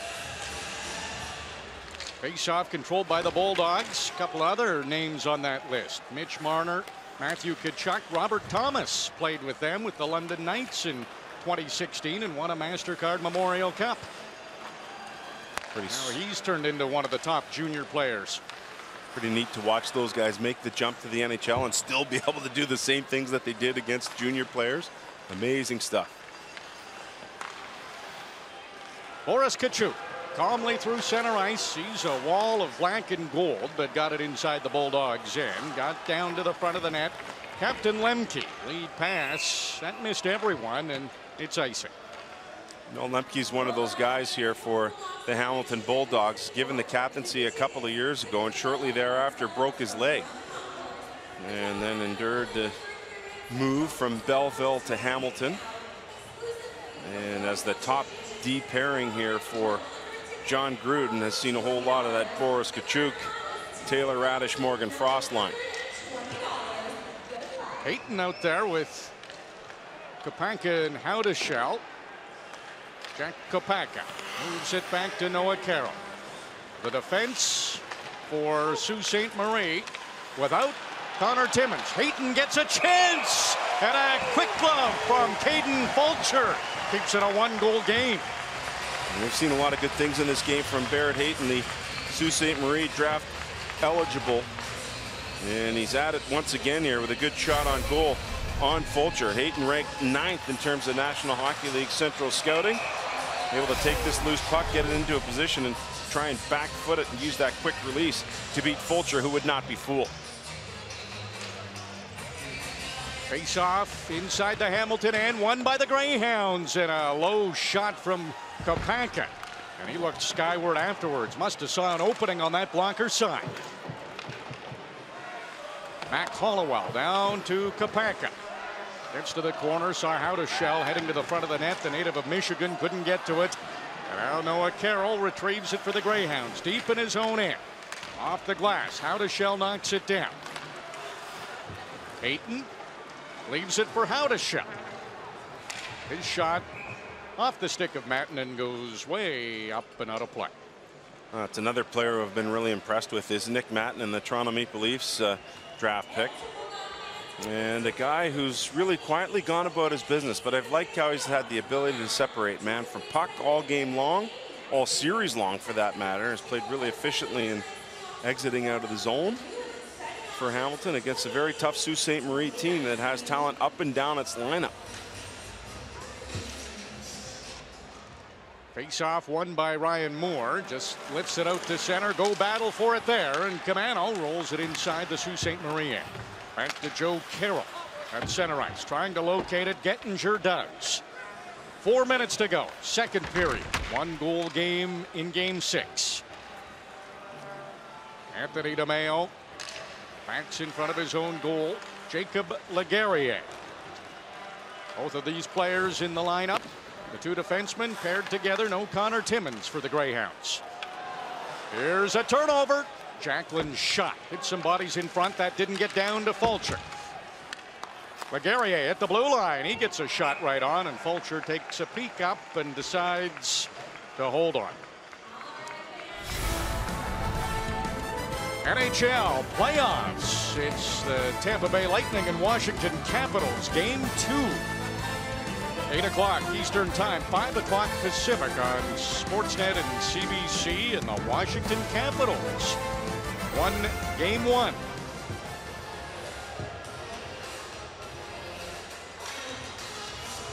A lot of faceoffs in the Bulldogs end lately. They win another one, play it off the boards. That'll bounce to center ice. Stillman makes sure it gets outside the line, and the top line is out there for Sault Ste. Marie. Tkachuk over to Radish. Puck lifted high, and Tkachuk chasing after it. Lemke gets it, but the puck was bouncing, and he had to play the puck. Tkachuk played the man, knocked Lemke down, and now Lemke's got Tkachuk tied up. Radish trying to steal it, but he can't get it away from Robert Thomas. Riley Stillman gets it to Seguin. That's usually a good bet. This time Villalta makes the save. Yeah, tried to pause there and get Villalta to bite, but Villalta made a great save again. Frost in over the line. There's 2 Bulldogs on him, and they get the puck. Strome's pass just out of the reach of Stillman. Still bouncing at center, and Sandin somehow with 3 Bulldogs right there kept it in possession of Sault Ste. Marie, but then it's iced.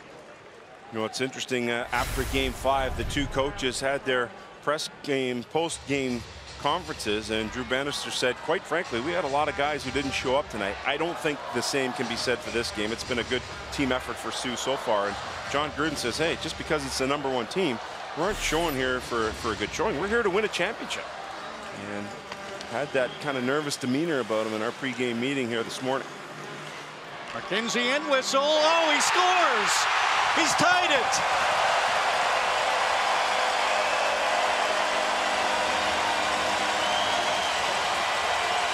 Long-range shot from McKenzie Entwistle, and he's come up with some big goals for the Bulldogs, and this is another one. And I think this one goes off the stick of Noah Carroll, because I was watching the reaction of Villalta first with the glove and thereafter with Carroll there. And that's been a huge debate. There's Carroll, the defenseman, and you see the puck. It's low off of the stick, and then right there, it deflects off the tip of Carroll's stick and up into the back of the net. It's not often you'd see Villalta give up a goal like that, but when it is tipped, it makes it oh so difficult, and the great debate continues, I think, about 2 long-time hockey minds, and Don Cherry, who says get out of the way, and Brian Burke, who says no, I don't think that's the right thing to do there. But the stick in the road by the defenseman Carroll ends up with Entwistle's game-tying goal here late in period number 2.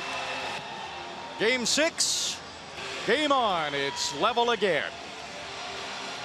2-2, Greyhounds and the Hamilton Bulldogs.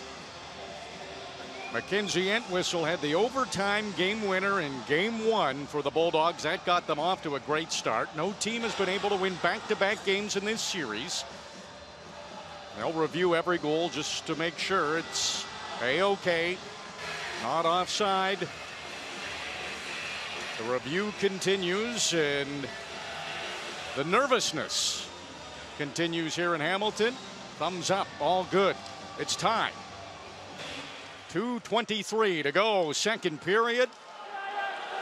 Sault Ste. Marie has outshot Hamilton only by a couple, 24-22. But it is time for now. Moore centers it. That's right down on Villalta. They're banging away, and he comes up with the puck. And now the dog pile. Bulldogs, Greyhounds, everybody's in there now. Game 6 of this series, and it's tight. Everything on the line. Elimination game, and this is continuing. Gotta be careful. Don't want to take a bad penalty here. Well, I wouldn't call it a timid series, but we have seen very little of this between these two hockey clubs all series long. And I think it's at the point now where Sault Ste. Marie has had enough of what's happened with Villalta. We saw it a ton in game 4. They crashed the net, sent them to the ice on several occasions. They've done it earlier in this game, has Hamilton. And with the loose puck in front of the net, you can't blame the Bulldogs for continuing to try and put that puck away. And as a result of that, once again, with Villalta down on the ice, but this time getting hacked at, Sault Ste. Marie's had enough. Carroll with multiple cross-checks, all white jerseys there, and then everything breaks loose after that. And you know what? If I'm Sault Ste. Marie, I can't blame them. Their goalie has been under siege all series long, and enough's enough already. Now in a tie game here facing elimination. And with being outmanned, the Hamilton defenseman had no choice but to get in there with how vigorous that confrontation was between the two sides. They were outnumbered down there, so a couple of Bulldogs in the penalty box. Have to think some Greyhounds will be headed there too. Tkachuk and Thomas. Well, they know each other pretty well. The referees have a conference. So we got now Mattinen. Oh, he was just dropping off a stick. Okay, so he's headed to the bench, so he's good. Halliwell is in for Sault Ste. Marie. Here you go, boys. I got my helmet. I grabbed a stick while I was there. I figure it wasn't mine. I'd drop it off here. Gotta be somebody's in here. Tim Gettinger, the captain, has everybody together down in that Sault Ste. Marie end. What a game with a lot at stake. 2-0 lead for Sault Ste. Marie, and the Greyhounds have tied it. Sault Ste. Marie has had 3 leads in the postseason that they've blown and lost, but they've all been by 1 goal. They have not blown a 2-goal lead and lost the game. Matthew Villalta, he's had a busy second period. The Bulldogs able to get 2 on him. You know, RJ, you talked about the breaks in this series with the coaching staff of Sault Ste. Marie, how they really haven't had a lot of breaks. You talk about all the posts that they've hit. Well, here's another break that goes against them here. Entwistle shot goes off at Carroll, sticking in. And then you see Villalta. He's looking at Carroll. He follows him behind the net and says, hey, got to get that stick out of the lane. And Carroll responds to him thereafter. But those two have been together for a long time. And hey, how can you blame Carroll with it being so far out? You want to try and get in the way of the shot, and for Villalta, it just happened to end up going up and over him and in. There wasn't anything that he could have done about that goal. Always fascinated to see how those conversations play out amongst teammates, especially when the pressure is as high as it is in this game, especially for the team facing elimination. They get Matthew Villalta's net back in place. And it is going to wind up as a power play for Sault Ste. Marie after all of that. And the crowd lets you know what they think of that. Sault Ste. Marie has had a great power play all season long. They need it now. Morgan Frost Getting closer to the net. Made the pass. Hayton got to it, but sent it just wide. Bulldogs on that loose puck, and they got it down the ice. 2-2 in Game 6. Not a lot of time to go in the period. Sault Ste. Marie Greyhounds on the power play. They fire it into the Bulldogs' end. They'd love to get their lead back here. Start the third period up by 1. Bulldogs have to kill this off. Robert Thomas slides it over to Isaac Nurse, and he skates it through center ice. It's tied up by Rasmus Sandin. Here's Frost. He weaves through center ice. Makes a short pass to Tkachuk. Tries to get up to full speed, and he's stopped. He's lost his stick, too. Barrett Hayton, top of the circle, scores! Power play goal! Greyhounds lead again!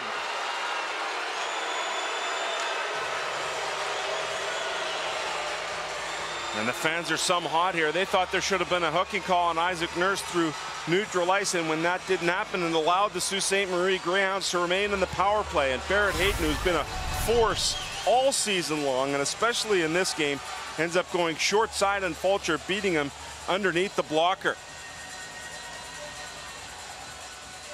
Hayton walks down just to above the dot and lets it fly. And you can see there, might have given the look of going glove side, and instead went short side low, and Hayton has regained the lead here for Sault Ste. Marie. Hayton in his second season. First goal in 4 games, his third goal of the series.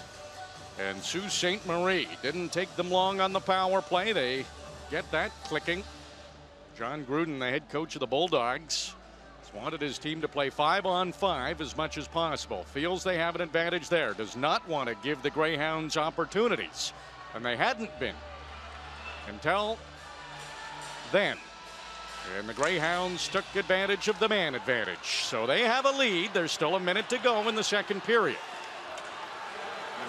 Noah Carroll. He's played a lot for the Greyhounds. Slides to center ice. Cross corner, dumps it in. Crowd chanting to the referees. Studenic tries to center it. It goes all the way over to Stillman. Back in front. End whistle was open at the back door. The Greyhounds didn't see him, but the pass didn't wind up on his stick. Stillman, a good move. Can't get to the net. There's Carroll again, the crafty veteran. Second effort to poke it off Stillman's stick. And now Stillman is right down there with Villalta, but he's the defenseman, and he's caught. And another chance for the Greyhounds. Fulcher came out to the top of his crease to stop them. Villalta once again down on the ice as Stillman decided to take it in. And man, he's done a really good job keeping his cool. And there it is. Entwistle just missing on that backhand redirect. And then Carroll takes Stillman into Villalta. Now that was all Carroll's doing, but he tries to pull him off the pile thereafter. But once again, Villalta with having to deal with traffic in front of the net. Just under 20 seconds to go in the second period. Greyhounds had a 2-0 lead. Hamilton tied it up, and then the power play comes through for Sault Ste. Marie. Jack Hanley deep in his own end. He'll play it off the boards. Carroll in the prevent defense. He and Sandin were deep in their own end, making sure there wasn't an odd man chance for the Bulldogs. And that's all for 2 periods in this game, and things have really started to heat up in the tail end of the second period. But that's a big goal for Sault Ste. Marie on the power play. Well, that's huge, and that's something that they've relied on all season long, and it gives them the lead here with 20 minutes left, or maybe more, here in Game 6. But it's exactly what we talked about off the top of the broadcast. A tightly contested series where no team has really had that decided edge, where momentum hasn't really played a factor, and it holds true here as we go into the third. Barrett Hayton has the big goal, and Sault Ste. Marie 49-0 this season when they lead after two periods. They have a lead after 2, and they need to win to keep this series alive.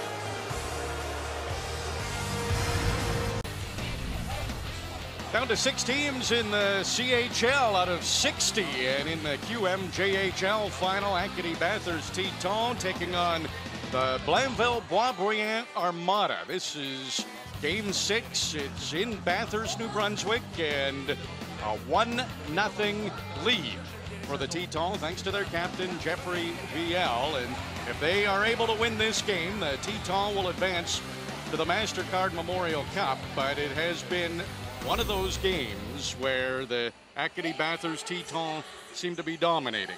Only up 1-0, but they've heavily outshot the Armada. 12-3 shots on goal for Bathurst in that game so far, and Emile Sampson's been under siege there, but it's going to be really interesting to watch how this thing plays out, because the Armada never seemingly out of it with their work ethic. And you think about Bathurst and all the history there, going back to 2002 was the last time they were involved in a league championship. The 2001 team was really good, but not having made it to the MasterCard Memorial Cup since 1999 after winning the President Cup there.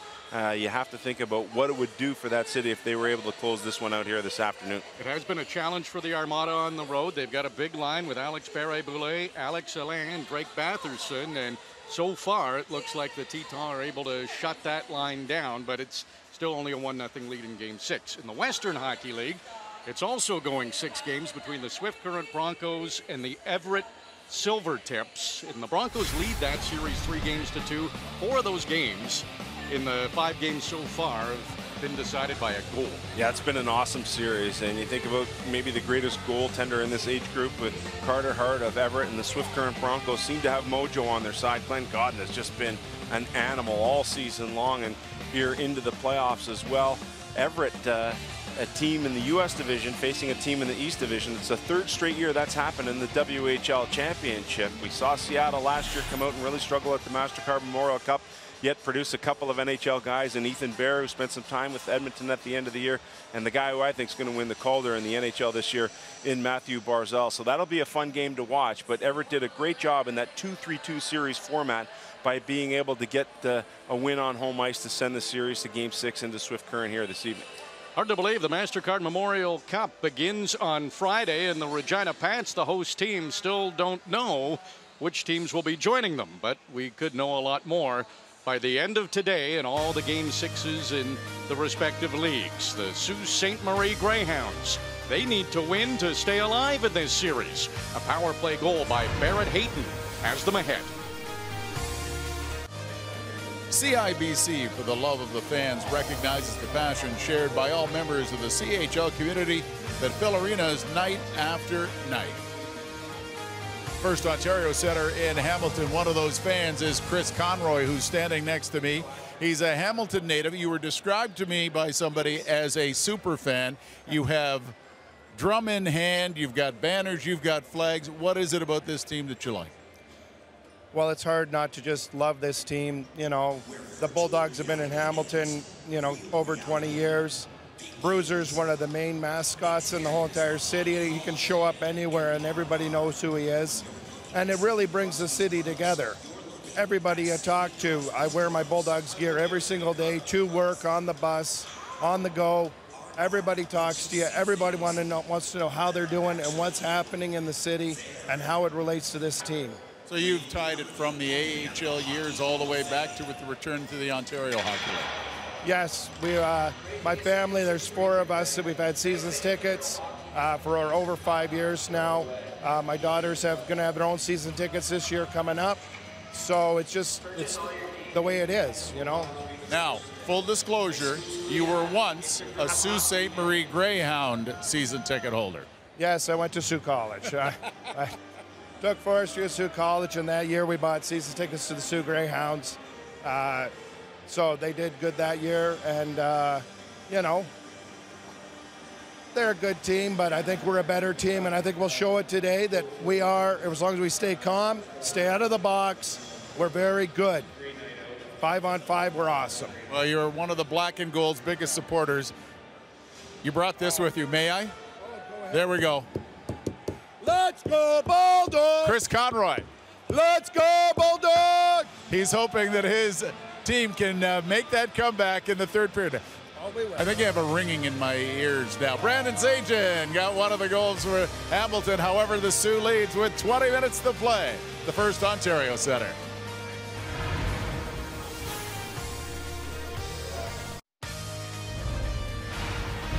CHL on Sportsnet. Brought to you by Lennox, official heating and cooling partner of the CHL.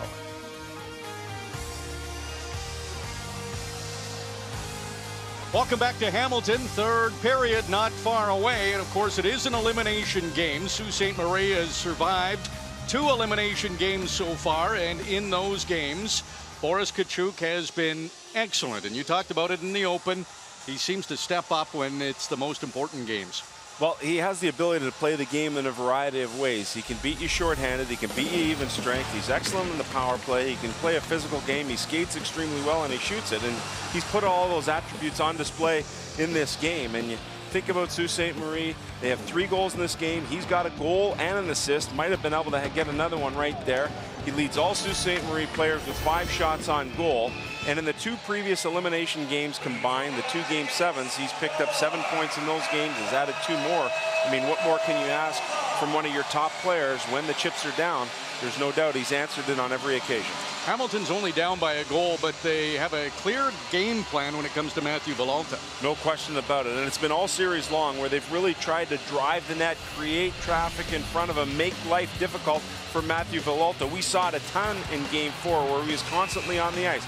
But Seguin in his crease, Thomas in his crease, Camano in his crease, Villalta consistently on his back. And I think the way he's handled it is he's allowed his defenseman to try and get retribution where he's been able to keep control, keep his cool. That's been so key to the success he's had in this series. To be able to keep your composure when every 5 minutes someone is banging into you, that's a tough thing for a goalie to do, and he's really done it well. Hamilton, with a win, can advance to the MasterCard Memorial Cup. They're down by 1, third period around the corner. Down at the Hamilton bench is where we find Rob. With Brandon Seguin. He's from Grimsby, Ontario, played for the Hamilton Junior Bulldogs. You're enjoying this entire experience, aren't you? Yeah, absolutely. The fans are into it. The boys are going here, so we're just looking for a big third period here. Tell me about what the coaches were saying to you in that intermission as you get ready for this important 20 minutes. You know what, we've come back from 1 goal deficits all year long, and just take a deep breath. We're confident in our group here, so you know, we're ready to go.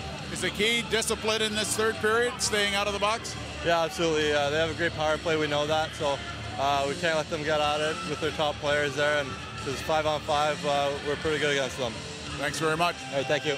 Brandon Seguin, Grimsby, Hamilton Junior Bulldogs, and now here with the Bulldogs looking to take that next step to the MasterCard Memorial Cup. But standing in the way, some other dogs, the Greyhounds, with the third. Here's RJ Broadhead and Sam Cosentino.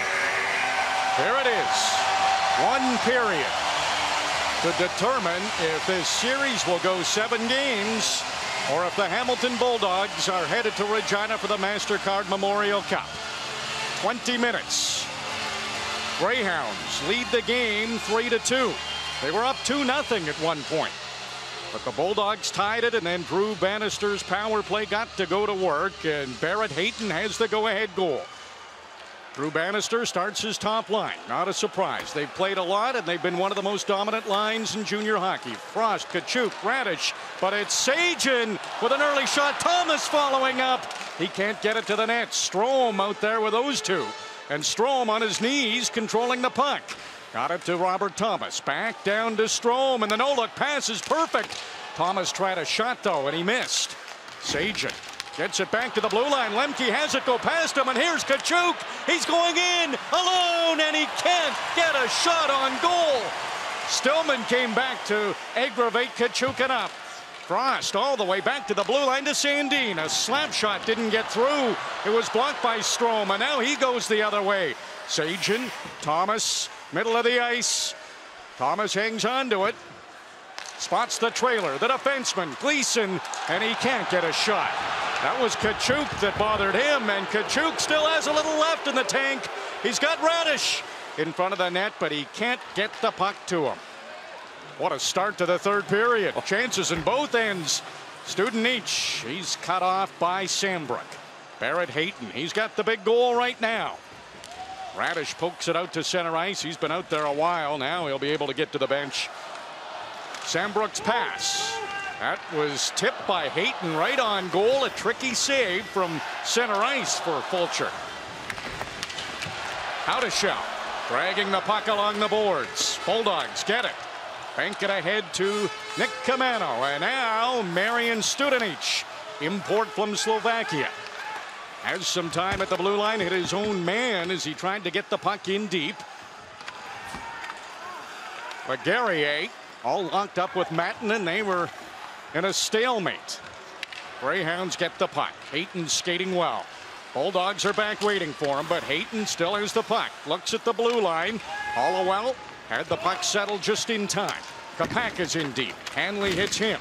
Kapaka can't get it to Haudeshell. Off the glass, out to center by Mattinen, but that's as far as the puck goes. Joe Carroll, he's hit. Takes a long shot in on Fulcher. He leaves it for his defenseman. You gotta love it when two skilled teams just let it all go and leave it all out there. Have to. Season's on the line for the Greyhounds. And the last thing the Bulldogs want is a Game 7 back in Sault Ste. Marie. Hanley blocks it along the boards. The veteran defenseman takes a hit from the rookie Janklin. Kept it in. Bulldogs trying to go to work now. Entwistle. Centering attempt that was knocked away by Joe Carroll. Connor Walters. Pass all the way up to center. Entwistle took a hit, but he got the job done. Wanted to get it deep in the Sault Ste. Marie end. Riley Stillman, the son of Corey Stillman. He has been terrific for the Bulldogs. Knocked that one down at center, but now the Bulldogs are deep in their end. Entwistle has to let that go. He's off to the bench for a change. Seguin skating well. Backhand chance. And now he's hit hard behind the net by Sambrook. Robert Thomas out there again for the Bulldogs. Stillman holds it in at the blue line. Plays it off the end boards. Thomas chases it down for Hamilton. Chance for Lemke, but the puck rolled and he couldn't shoot it. And now the Bulldogs have to back off to get onside. Stillman can't make his way around Morgan Frost.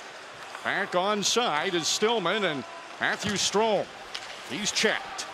Tough to get anything to the net over the last couple of minutes. How about DeMeo? You could hear his teammates yelling, get to the red line. Send it in, and he did. Kamano right through the middle of the ice. Quick pass. It's Ryan Moore, and it's knocked off his stick by Liguria. Tried a shot from the corner. That hit the side of the net. Hayton, rink wide. Haudeshell was open. Moves it ahead of Mattinen, but the big defenseman stops Haudeshell from going any further. Mattinen again holds the line. The Maple Leafs prospect got it as far as the red line, and now Hamilton. Send it up to Nick Kamano. Goals in 3 straight games for Kamano, but he won't get one here. The Bulldogs are offside. Really strong start to the period where these two skilled teams are going at it, and it starts with the Hamilton Bulldogs get a golden opportunity. 3-way passing play, Seguin shot, then followed up by Thomas thereafter. Then Boris Tkachuk gets a breakaway, but at the last second a stick lift by Stillman eliminates that play, and finally Seguin with a backhand that looked like it was a little more dangerous than first appeared, but that one just steered wide. 4 minutes and 36 seconds before a whistle in the third period. Beautiful. Mac Halliwell. He was 5th in defenseman scoring in the Ontario Hockey League. Plays it off the glass. That was just a defensive play. Get the puck out. Bulldogs, they have it back though. That won't be icing. Bitten had the stick knocked out of his hand. Halliwell, such a good skater. He has it now for the Greyhounds. Carroll.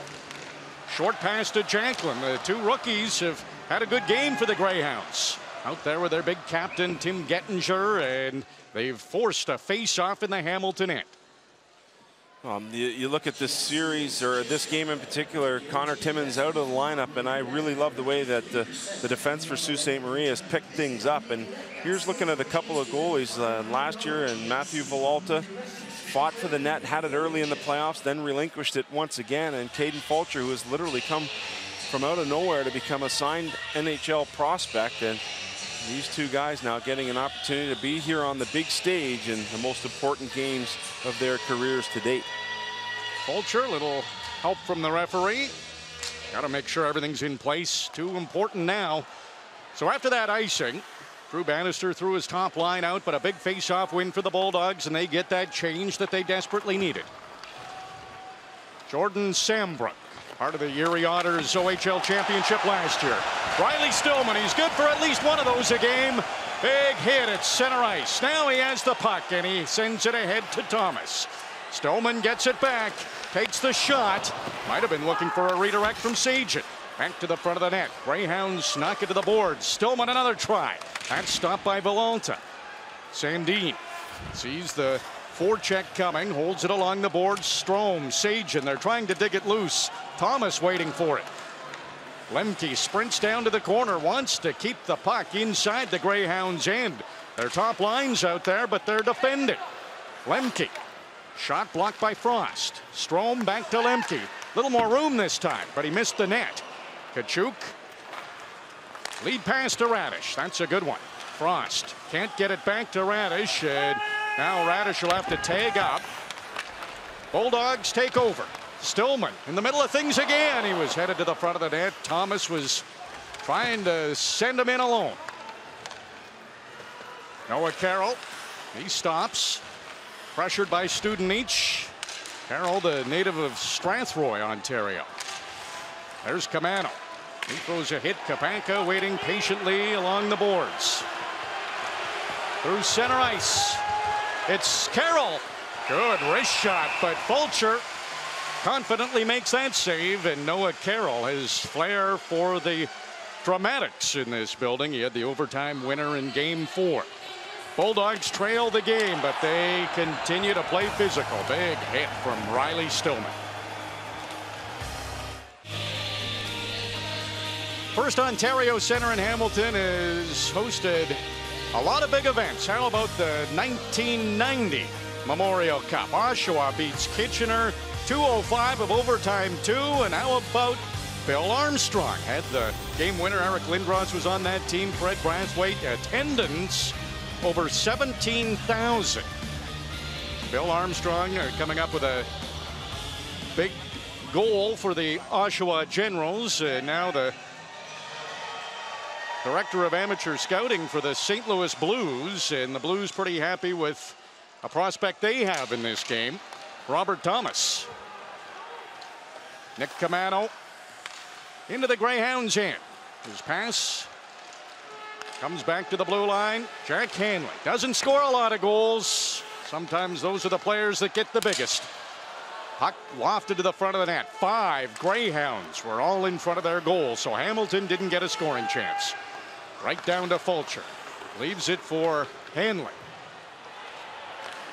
Ryan Moore, cross ice to Kaliev. Hit the rookie in the skates, so unable to get it to his stick. Jack Kapanka. He waits for the reinforcements. He'll send it in deep. Lots of time to go in the third period. Over 12 minutes. It's a 1-goal lead for the Greyhounds. They trail the series 3-2. Gettinger digs it loose. DeMeo, a shot.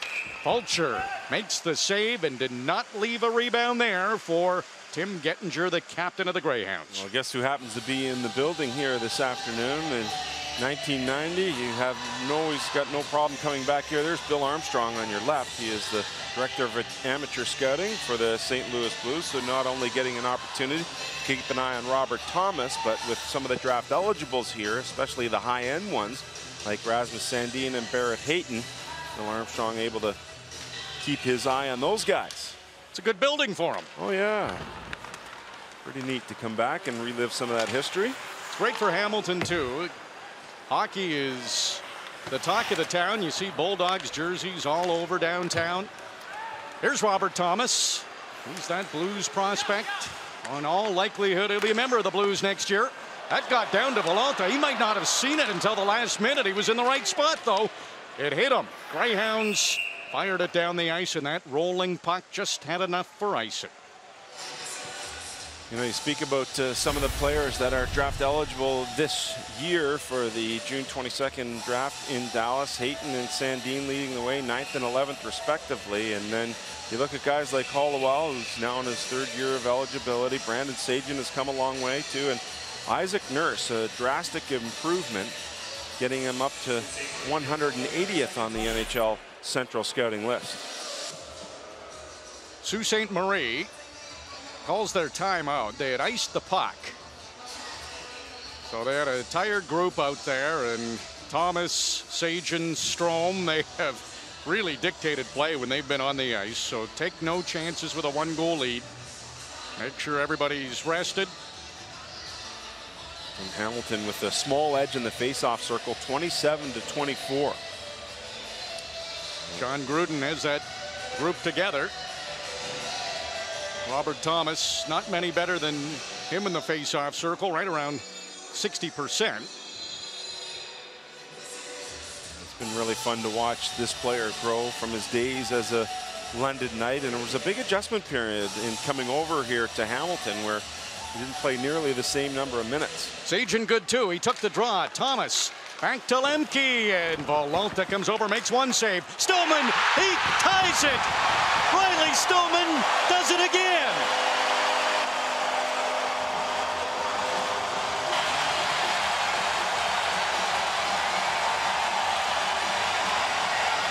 Go figure, you take your time out, you want your guys rested, you know you've got an icing call, but you talked about it, RJ, both Seguin and Thomas efficient in the face-off circle, and it's because of a face-off win that Hamilton's been able to tie this game. They able to get it back to the point, the rebound kicked out to Stillman, and Stillman essentially one-times it off the rebound, off the pad of Volonta.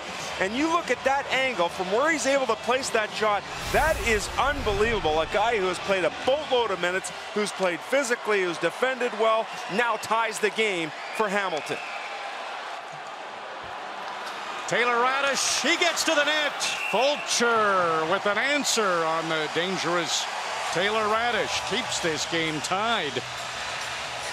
Wow, and getting that crowd energized and back into it, so key for this Hamilton Bulldogs team, and the undermanned Sault Ste. Marie lineup without the likes of Connor Timmins. Good job getting underneath the stick there to create the shot on goal. Lemke has been paired up against Radish all game long, and quite obviously they don't like one another. Bulldogs have hung around in this game. They fell behind 2-0. They tied it. Power play goal by Barrett Hayton late in the second period gave the Greyhounds the lead, and Riley Stillman, he does it again. Ties the game, just like he did in Game 4. Student each to Entwistle. And that goal by Riley Stillman almost the exact same time as he scored it in Game 4. Student each wants the lead. Backhand misses. Gleason, he bumps with Janklin. Bulldogs, they sniff it now. They've got this game tied. There's still half a period to go. A win, and they're off to Regina for the MasterCard Memorial Cup. Greyhounds get it out. This will roll down the ice. Not enough for icing. Ben Gleason, plenty of time at his end. The Greyhounds needed a change. Gleason's pass. It gets up to center ice to Camano. Ryan Moore skating well. Misses Strome, so Hayton takes over. Goes deep in his own end. Camano knocks it off his stick. It's to the front of the goal. Strome back to the blue line. Walters to Moore. Henley will creep toward the net. Got it to the middle of the ice. Camano shot. Stopped by Volonta. Greyhounds, they're on their heels. Halliwell calms things down for Sault Ste. Marie. Plays it up ahead. The Greyhounds won't be able to get to this puck. Hanley's first man to it. Seguin digs it loose. Strome couldn't clear it. Out of shell, back down low to Kapanka. Walters leaves it for Hanley. Robert Thomas, great skater, quickly picks up the puck. Thomas going in, and he's stopped. He had a great chance. Thought he was walking right in. Might have thought there could have been a call. Net is off, and Robert Thomas, he is fun to watch. Almost got his Bulldogs the lead. Just over 9 minutes to go. This game is still tied. The Red Hot Player of the Game. It is brought to you by Lennox, the official heating and cooling partner of the CHL. Florida 4th round pick in the 2016 NHL draft. The son of Corey is Riley Stillman, and he has exerted his presence here in this third period. Steps up on a big hit. One times this rebound shot past Villalta to tie the game at 3. And I tell you, as a 4th round pick, from what I've seen in this series, steal. Absolutely a steal for the Florida Panthers. Big acquisition from the Oshawa Generals earlier this year by general manager Steve Staios. Stillman's on the ice again, tries that slap shot again. Blocked in front of the net this time. Frost lifts it high to center. There's Stillman in the middle of things. He's intercepted it. Can he get another chance? Tried to deke his way in, and Halliwell stopped him. Last man back. Frost coming the other way. Crowd doesn't like that Stillman was knocked down behind the plate. That turned into a good chance for Tkachuk, but Stillman's back up. He has the puck, and here come the Bulldogs. Seguin to Thomas, just behind him. Back to the front of the net. Seguin was headed to the net, and he just missed it. Knocks it down along the boards. Tkachuk and Kaliev go after it. The rookie gets there first. Thomas behind the net. Carroll trying to stay with a shifty Thomas. He scores! Robert Thomas comes in front. Hamilton leads.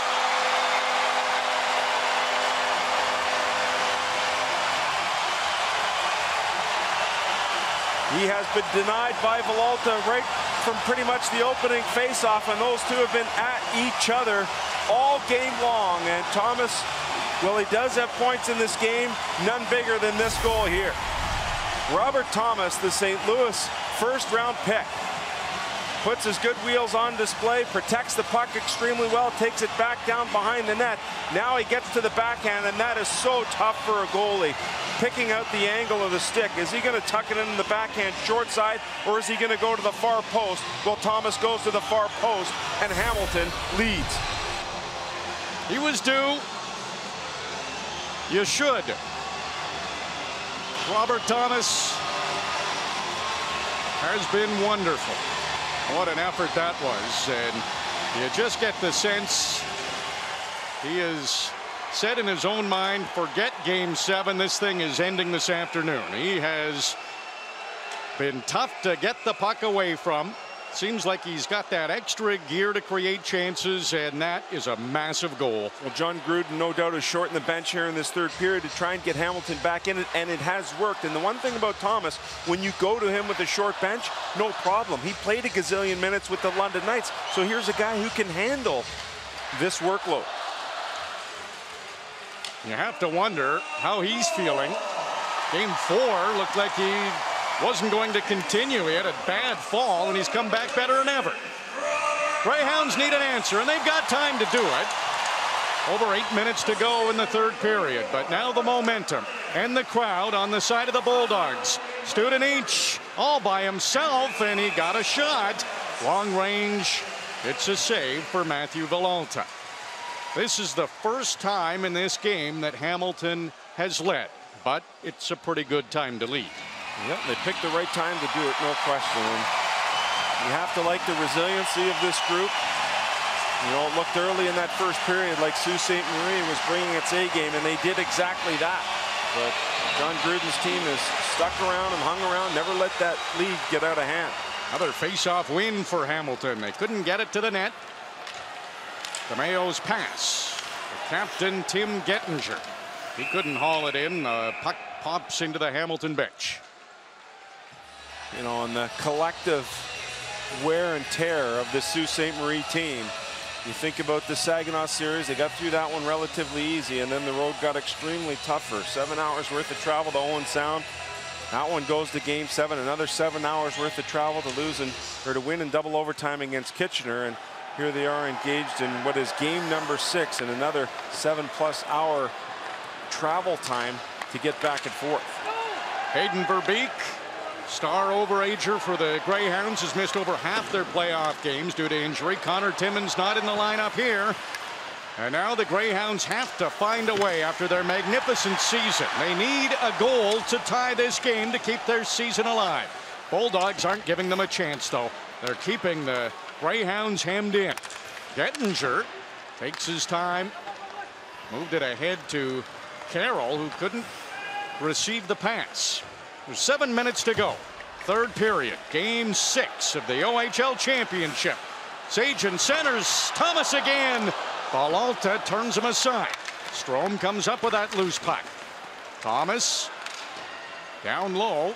Had it knocked away by Halliwell. Radish. Tkachuk's way ahead of the play. Plays it off the boards. Tries to get to the net. Nothing there on the short side. And he barrels into Kaden Fulcher. Both players are down. And both players are getting up. That's good news. Although Tkachuk a little bit slow. Still on one knee. Tkachuk with that blazing speed and takes it hard to the net here. Second round pick of Tampa in 2016 and tripped up at the last second by Lemke. That forces the collision with Fulcher, and so now they've got to collect the net, collect their gear. Tkachuk slowly making his way back under power, gives Fulcher a tap in the pad. Some good sportsmanship displayed there, saying, hey, there wasn't much I could do as your defenseman took me down into you. Classy move by Tkachuk, and Fulcher taps him right back. He understands that's just a power move to the net. Sault Ste. Marie, by the way, in case you missed it, they have already called their timeout. There was an icing. They called their timeout to rest the players. Hamilton wound up scoring anyway. That tied the game, and now they have the lead. So Drew Bannister can't rest his top guys late. How does Shalastio? Tried to center it. Good defensive play by Gleason. Greyhounds, there's a chance for Hayton. Fulcher had the short side covered. Puck got to him again, and it was knocked loose, but Fulcher had it long enough to get the whistle. Well, it's been pretty interesting to watch how things have played out between these two hockey clubs. The crowd really engaged early on, but when Sault Ste. Marie took the 2-0 lead, Boris Tkachuk said, hey, settle down, folks, here. Settle down, quiet it down. And then Robert Thomas scores here in the third, and he says, you know what? It looks like John Elway. Get the hands in the air, get the crowd into it, make some noise. And right now it's Thomas whose team is leading. Thomas and Radish on this face-off. Lemke comes in and takes the puck. Strome chips it. Not out yet. Sandin kept it in. Strome gets it out this time. Now Sam Brook backtracks.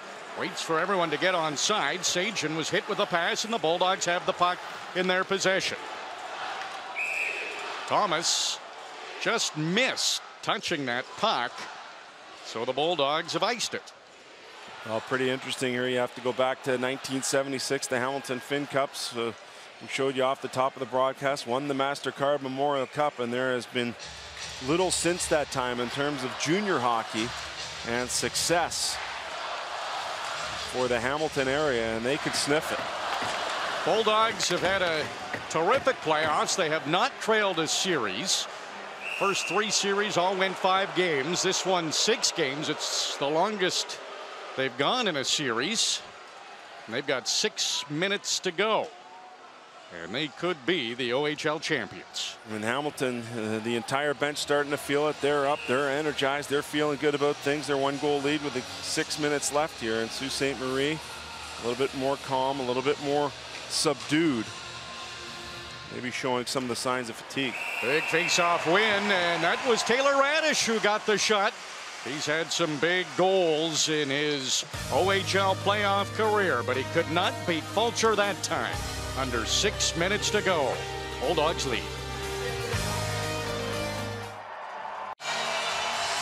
This is the 50th OHL playoff game in the career of Robert Thomas, and it has been a big one. A goal and an assist, and he has the biggest goal of this game, Sam.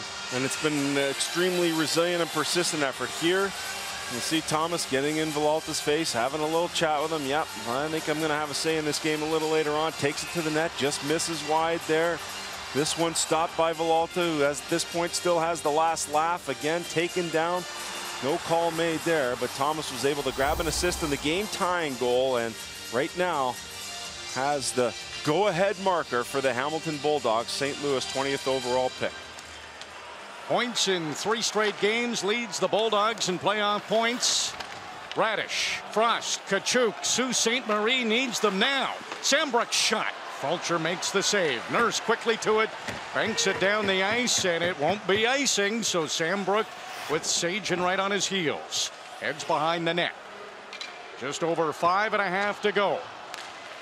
Not enough time when Sault Ste. Marie looks up at the clock, and it's too much time for Hamilton. Tkachuk kicks it over to Frost. Trying to get to the front of the net, drops it back to Sandin. Here's Tkachuk. Shot, that hit his own man Radish and dropped him. Sandin back to Tkachuk. Radish is up and has the puck. Spins away. He's forgot about that shot that hit him. Frost behind the net, centers it to Radish, who is coming in. Now Sandin with a chance, and he missed Tkachuk, who was trying to tap it in. That was close. Camano all by himself. A good shot, kicked aside by Villalta. Top line for Sault Ste. Marie. They had that great chance on that last shift. Maybe 2 more shifts for them. No timeout to rest that group. They'll have to take a quick breather. Meantime, maybe Kapanka, Howdeshell, and Hayton can get the tying goal. Entwistle can't get it past Carroll. Puck stays in the Bulldogs' end, but they have it. Up at center ice, Studenich. He's there with Entwistle. Studenich goes wide on Halliwell. Got it to the side of the goal. Greyhounds, they get it back. Noah Carroll, overage defenseman. Center ice, dumps it in. Nobody had speed for the Greyhounds, so they can't get to that puck, and the Bulldogs clear it again. Sandin bothered by Strome. Now Sambrook. Over to his defense partner, Sandin. Quick change. Kapanka still on the ice. Tkachuk's there. And Walters not giving Tkachuk an inch along the board. Staying right with the dangerous Sault Ste. Marie forward, their leading scorer in this postseason. Sambrook keeps it in. Here's Carroll. Shot from Gettinger. Fulcher came out to make the save. Gettinger back to the blue line. Sambrook a shot. Now Gettinger tried to bank it in off Fulcher. Couldn't do it. Seguin clears. Sandin has to be careful. Nurse chasing after it. He's got the puck, and he's stopped by Villalta, who keeps play moving. Dropped it off for Sandin. Did not want a face-off in his hand. Wow, interesting decision there by Villalta to keep it going, especially when you talk about the rest of that top line. There's Frost. Up ahead to Radish. Frost comes over to help out. Radish, Tkachuk, and the Bulldogs diving in front of their goal to deflect that pass.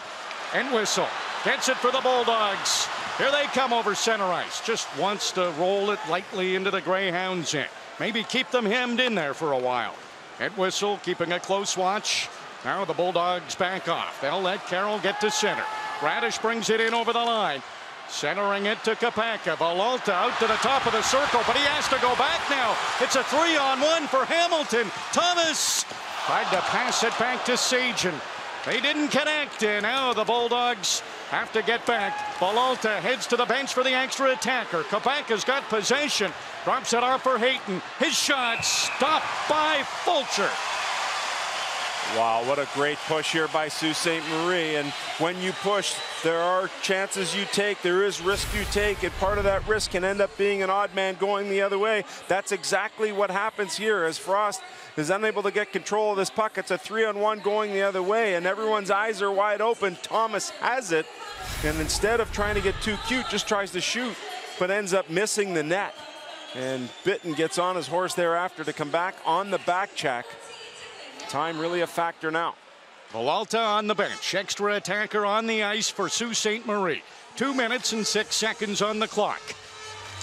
Bulldogs lead by 1. They poke it out to center. Sambrook, Camano. They go to the ice. Camano into the empty net. Bulldogs are up by 2.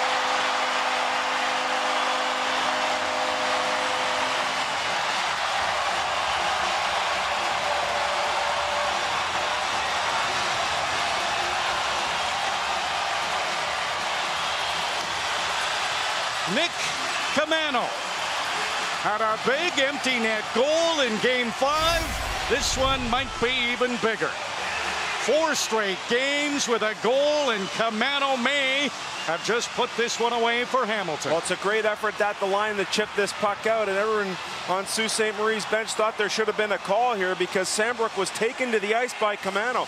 Camano actually responds quickly. He gets up and ends up banging it into the open net. Villalta back in his net. Now he'll head to the bench as the Greyhounds get it into the Bulldogs' end. Puck is sent down the ice by Hamilton. They have iced it. But they are up by 2. Just that little bit of breathing room. And the crowd loves it here at FirstOntario Centre. They're hoping to send their team out west here this afternoon. They got the yellow towels going.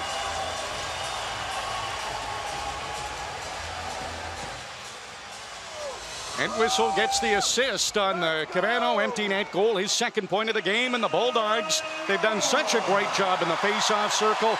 They win that one, they get the puck out again. Minute and a half. Sault Ste. Marie needs 2 to tie. Radish passes over to Tkachuk. Oh, what a toe save! And then Radish can't get the rebound back in on Fulcher. That's a huge save for Kaden Fulcher. Wow. Bulldogs needed a whistle. They've iced the puck. They've got a timeout in their back pocket if they needed to. What a stop by Fulcher, who was able to make that beautiful toe save. Radish and Tkachuk, oh so dangerous. Radish cuts across to the dot, gets it to Tkachuk, and a toe save ensues by the goaltender Fulcher thereafter. Wow, and yeah, think about the firepower Sault Ste. Marie has. Still plenty of time left to get it done. But there is no margin for error now, especially with that 2-goal lead. Fulcher, another great game for the Hamilton Bulldogs.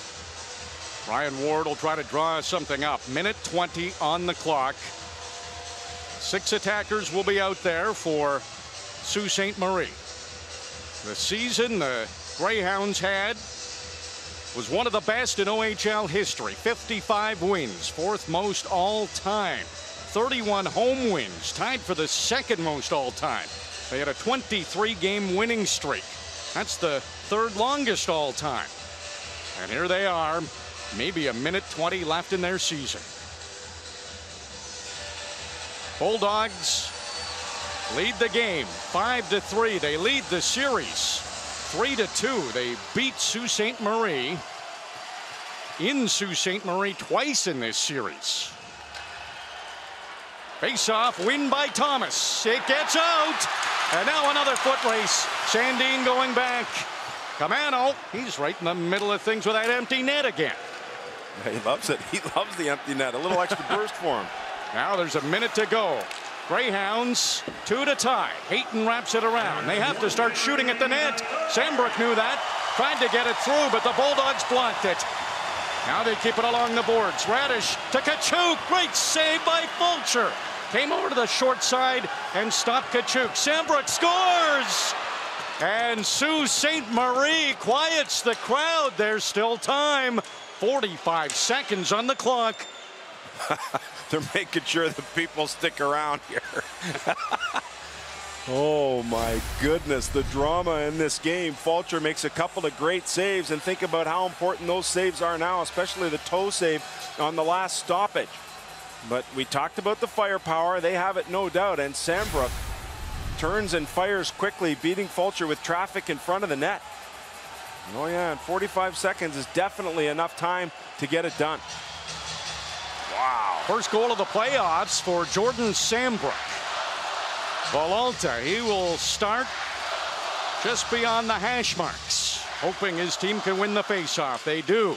Tkachuk, a quick turn at center. Villalta's off to the bench. Tkachuk shoots and misses on the glove side. This will help Hamilton out. Goes all the way back into the Sault Ste. Marie end. Down to 30 seconds. No time to waste for Sandin. Drops it off for Kapanka. Morgan Frost, 112 points in the regular season. Led Sault Ste. Marie in that department. Radish centers it. Tkachuk back to the front of the net. And Seguin has it for Hamilton. It doesn't get out yet. Another chance to clear.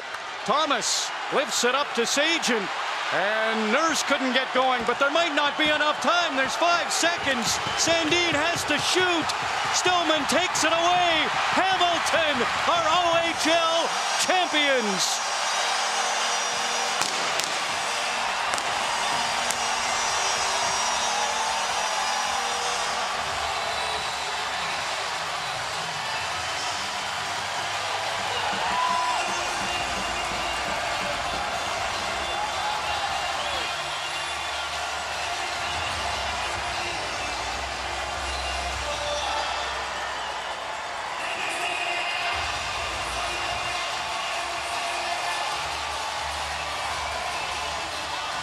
They did it. The Bulldogs did it. They are the champs of the Ontario Hockey League, and they beat the top team in the CHL for the majority of the season. That is a remarkable feat for the Bulldogs. They eliminate Sault Ste. Marie. John Gruden, always calm behind that bench for the Bulldogs.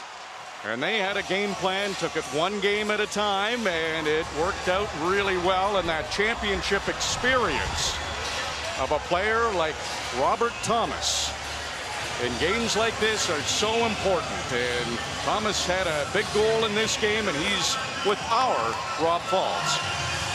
Robert, you knew that you'd feed off the energy of this group, but it got tough. You had to really push the effort in the third period. Yeah, you know what? We've been down all year going into the third period, so we are confident going into the third that we can get the job done, and we got a hell of a group, and our character is unbelievable. They put this group together, drawing from other teams. You guys seem to gel right away. Oh yeah, for sure. I think it shows how much character and how much desire we have to win, and you know what? When you have those two, you'll do good things. Ontario champs are going back to the MasterCard Memorial Cup. Yeah, let's do it. Bulldogs, what a playoffs. Never trailed a series. Haven't lost back-to-back since way back in the regular season, March 7th and 10th. So that's over 2 months ago. Great run, and it continues. They'll be heading to Regina shortly for the 100th MasterCard Memorial Cup. The handshakes. Center ice, what a season for Sault Ste. Marie. It seemed like they were destined for an amazing playoff run, but maybe those tough series against Owen Sound, Kitchener, all that travel, a couple of major injuries to their team, seemed to catch up to them. In Hamilton, they peaked at the right time. Relatively healthy and playing their best hockey of the season. They got great goaltending. They played well 5-on-5, did the Hamilton Bulldogs. The underrated defense core played exactly as an underrated group would. No one really stepping out of into the spotlight other than maybe Stillman, who in this game was really good. And the forward depth for Hamilton also very key. But I think you're right. Sault Ste. Marie, you look at the long road they had to travel to get here. Not literally just travel, but traveling to get to this point, getting worn down. No Timmins, no Verbeek, and all that finally caught up to Sault Ste. Marie. Robert Thomas, Taylor Radish, members of Canada at the World Junior. Saw Robert Thomas with a hug on backup goaltender Tyler Johnson. They were teammates with the London Knights.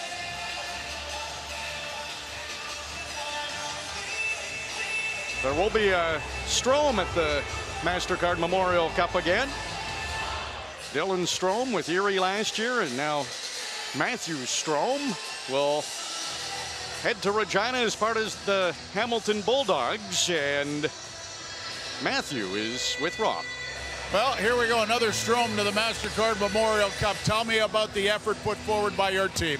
Oh yeah, it's just resilience. You know, we were down going into the third, but we knew we had a job doing home ice in front of these amazing fans that we've had all year.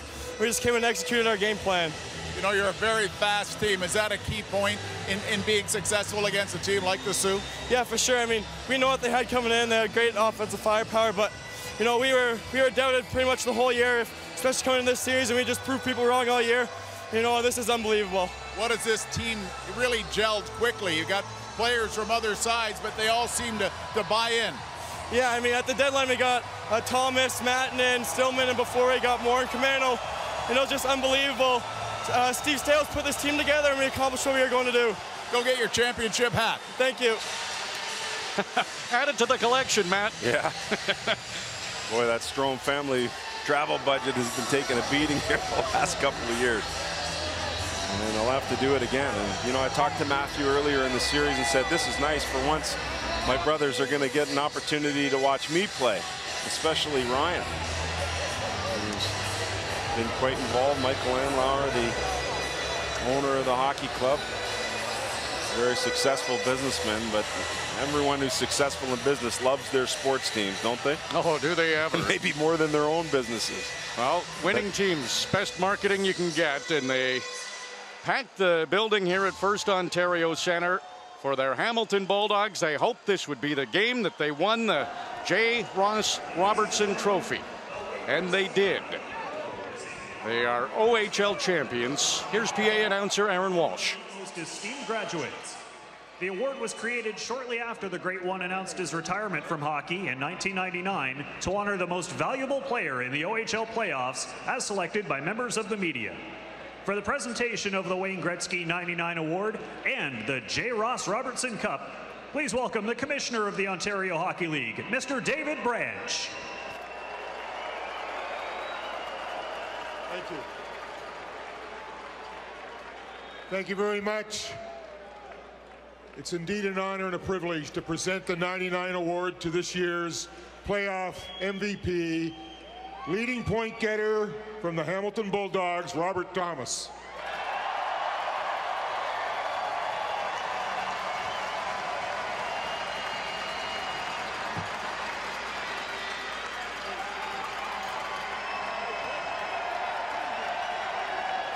That is no surprise.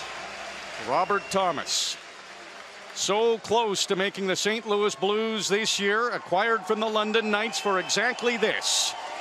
And he is the MVP of the OHL playoffs. You can look at the points. He's terrific there, but it's so many other things. Great defensively, face-offs, the list goes on and on. He can do it all. And, you know, when Steve Stales put this team together, they went out and made a move early and got Ryan Moore and Nick Camano, and that was a big part of it. And then they added the likes of Stillman and Thomas, Mattinen.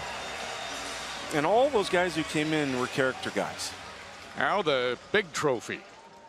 We all agree that we all witnessed an incredible championship series, and our hats must go off. And we must acknowledge the great play of not only the Bulldogs, but the Sault Ste. Marie Greyhounds as well.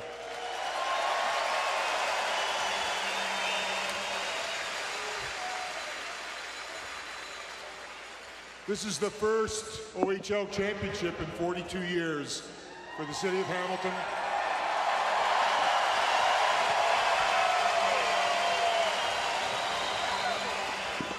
And of course, our collective thanks must go to owners Michael Anlauer and Gord Simmons for bringing the Bulldogs to Hamilton.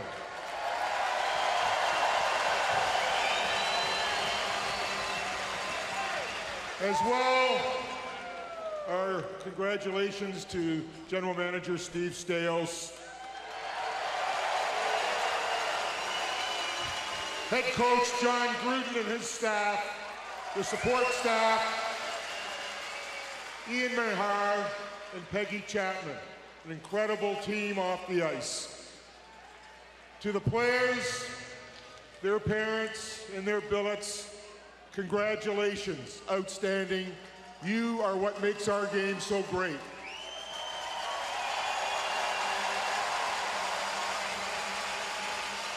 I'd like to call upon Captain Justin Lemke.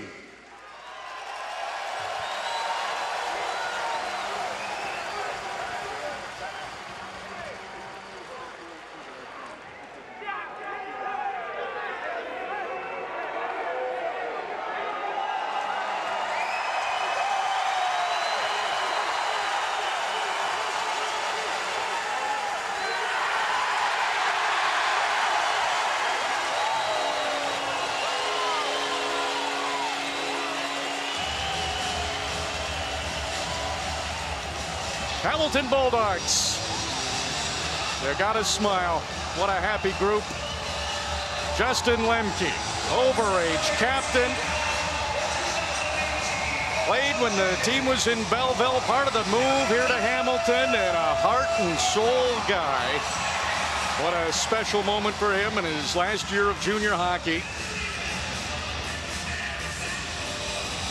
Robert Thomas had it handed to him second, and he gives it right to Ryan Moore, another overager. You know, you think about the move from Belleville a couple of years ago, and people were wondering if it was going to work out here in Hamilton. And based on the crowd here today in this series, I'd say it's been a rousing success. You need good players to win a championship. You need a good coach, too, and Hamilton has one. Here's Rob. John Gruden, you told us that you liked this group. They gelled, they got it, they understood the plan, and it all paid off in this Game 6. Yeah, I mean, it's never any quit in this group. I mean, I think you could see there's always challenges with young men, and when it comes time to when they play this game. But all in all, our guys stuck together when it matters the most, and that's why we're so good in the third period, and that's why I love this group. What did you say to them in the second intermission as you got ready for the third? It's just a constant reminder of what works and what doesn't, and then for them to get to believe. So we had a couple of shifts there. We started to believe. We got back to playing the way we needed to play, and again, this has been the story of this team, finding a way at the end when it matters the most. This team has bought in. This community has bought in. What a response. Man, this group is such a hard-nosed group. The crowd is a blue collar, and they're proud people. They like winners, and they really connected with this team. Now the next step is pack your bags and head west to Regina, so you only get a brief time to celebrate. Yeah, we said it when Michael Landauer didn't get the bid for the cup. We said we're going to do it the old-fashioned way. We're going to earn it, and we earned it, and now we still got work to do. Go lift that trophy. I will do. John Gruden, the coach of the Hamilton Bulldogs, headed to the MasterCard Memorial Cup. A couple of really interesting things in that interview.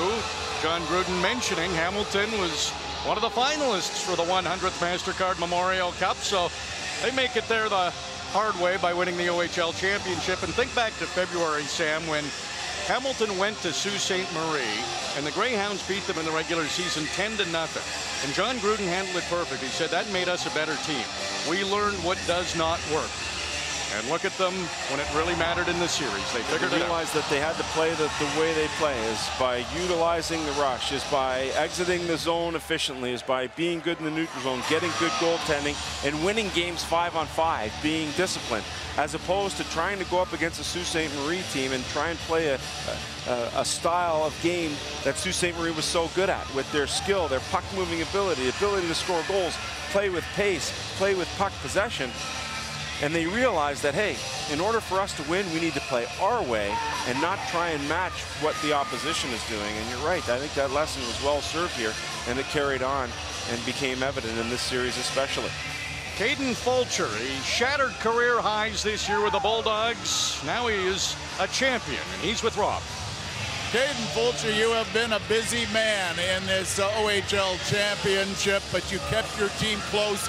They knew that you'd do your job, and then they did theirs. Yeah, I think the whole time was just about keeping us in the game here, and we were a confident group heading into the third. I know we were down by one, but we knew we were going to get the job done tonight, and I knew I just had to be there for my team when I needed to be. When did you get a sense that everything was building with this team? When did you realize that everything was cooking towards this moment? I know a lot of guys around the locker room there said, can you believe we're one win away from the OHL Cup before the game here, and I think it really clicked for us once after the deadline there. We really gelled together as a group, and bringing in Stilly and Robbie were huge for the boys. Now, did you have a feeling coming in for the third period that you trusted the team in front of you? You knew that something could happen? I knew for sure we were going to get one goal out there, and it was my job to shut the door, and we got two there, and made it a 2-goal lead, and then they got one back, but it was a tight game, and I wouldn't have it any other way. Ready to go to Regina? Oh yeah, for sure. We're coming for you. Congratulations. Hey, thank you. Kaden Fulcher.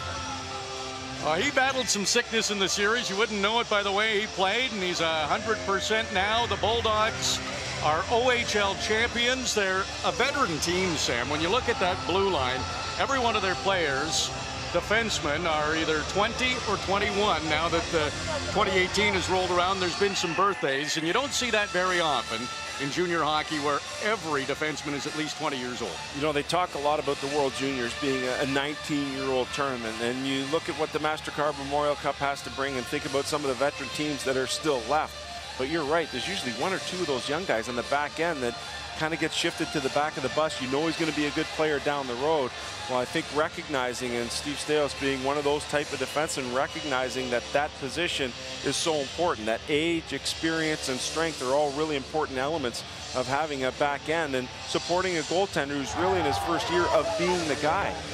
So Steve Staios recognized that. You know, you talked about the acquisition of Gleason, Matten, and Stillman, who is key, who has emerged into a #1 guy and a steal for the Florida Panthers, and those acquisitions rather have worked out really well. But I think the thing you have to focus on when you're talking about bringing that many guys into a room, you got to have character, and they surely brought in character guys. Everyone that we've talked to, either on camera or off, has talked about chemistry, this being a special team, veterans sitting beside younger guys at meals or traveling with them on the bus, and that's what it takes to win a championship, where you have everyone pulling on the rope the same way. So we all know about Sault Ste. Marie's great season. The Hamilton Bulldogs beat them in 6 games to win the OHL Championship, and that's the picture that will stay forever for the Hamilton Bulldogs. All those smiles, pose with the J. Ross Robertson Trophy, OHL champions. So they knock off the #1 ranked team in the CHL. Does that make Hamilton the favorites going into the MasterCard Memorial Cup? We don't know 2 of the teams going in, but maybe the question is, what makes Hamilton so good? Well, it starts in goal. Kaden Fulcher has had a fantastic year, and he doesn't really do anything spectacular. But one thing that I like about his game is he makes all the saves he's supposed to make, and then he leans on his teammates to do the rest. Now, did he make a couple of sensational saves in this game? No question about it. But I think the hallmark of his game is he makes the saves he's supposed to make. Then they look at their back end. And we called it at the top of the series, 6 #3 guys. Well, I think that's changed a little bit. I think Riley Stillman has emerged as a #1 guy. And then you look at maybe a couple of #3s and maybe a couple of #4s. But no guys that really jump out of the crowd other than Stillman. And then the thing that really kind of makes and rounds the group out is their forward depth. You think about Thomas. Kaliev, 31 goals as a 16-year-old. Matthew Strome, big and strong. Entwistle, good two-way game. 9 players drafted or property of NHL teams. You're seeing a well-rounded group. And when you ask the question about being the favorite, hey, Sault Ste. Marie was the #1 team. Yes, they had a tough road. Yes, they had a couple of injuries, but they were still a very good and a very deep team. So you'd have to think that Hamilton would be the favorite going in. The OHL has won the last few MasterCard Memorial Cups. Hamilton will try to keep that going, but they defeat the Sault Ste. Marie Greyhounds in 6 games. The Bulldogs never trailed a series in this postseason. They never lost back-to-back games, and now they are OHL champions. The Bulldogs have done it, and they are advancing to Regina in the 100th MasterCard Memorial Cup. Robert Thomas named the MVP of the OHL playoffs, and you haven't seen the last of the Bulldogs. They're headed to Regina, so are we, and the MasterCard Memorial Cup gets underway on Friday in Regina. We'll see you there.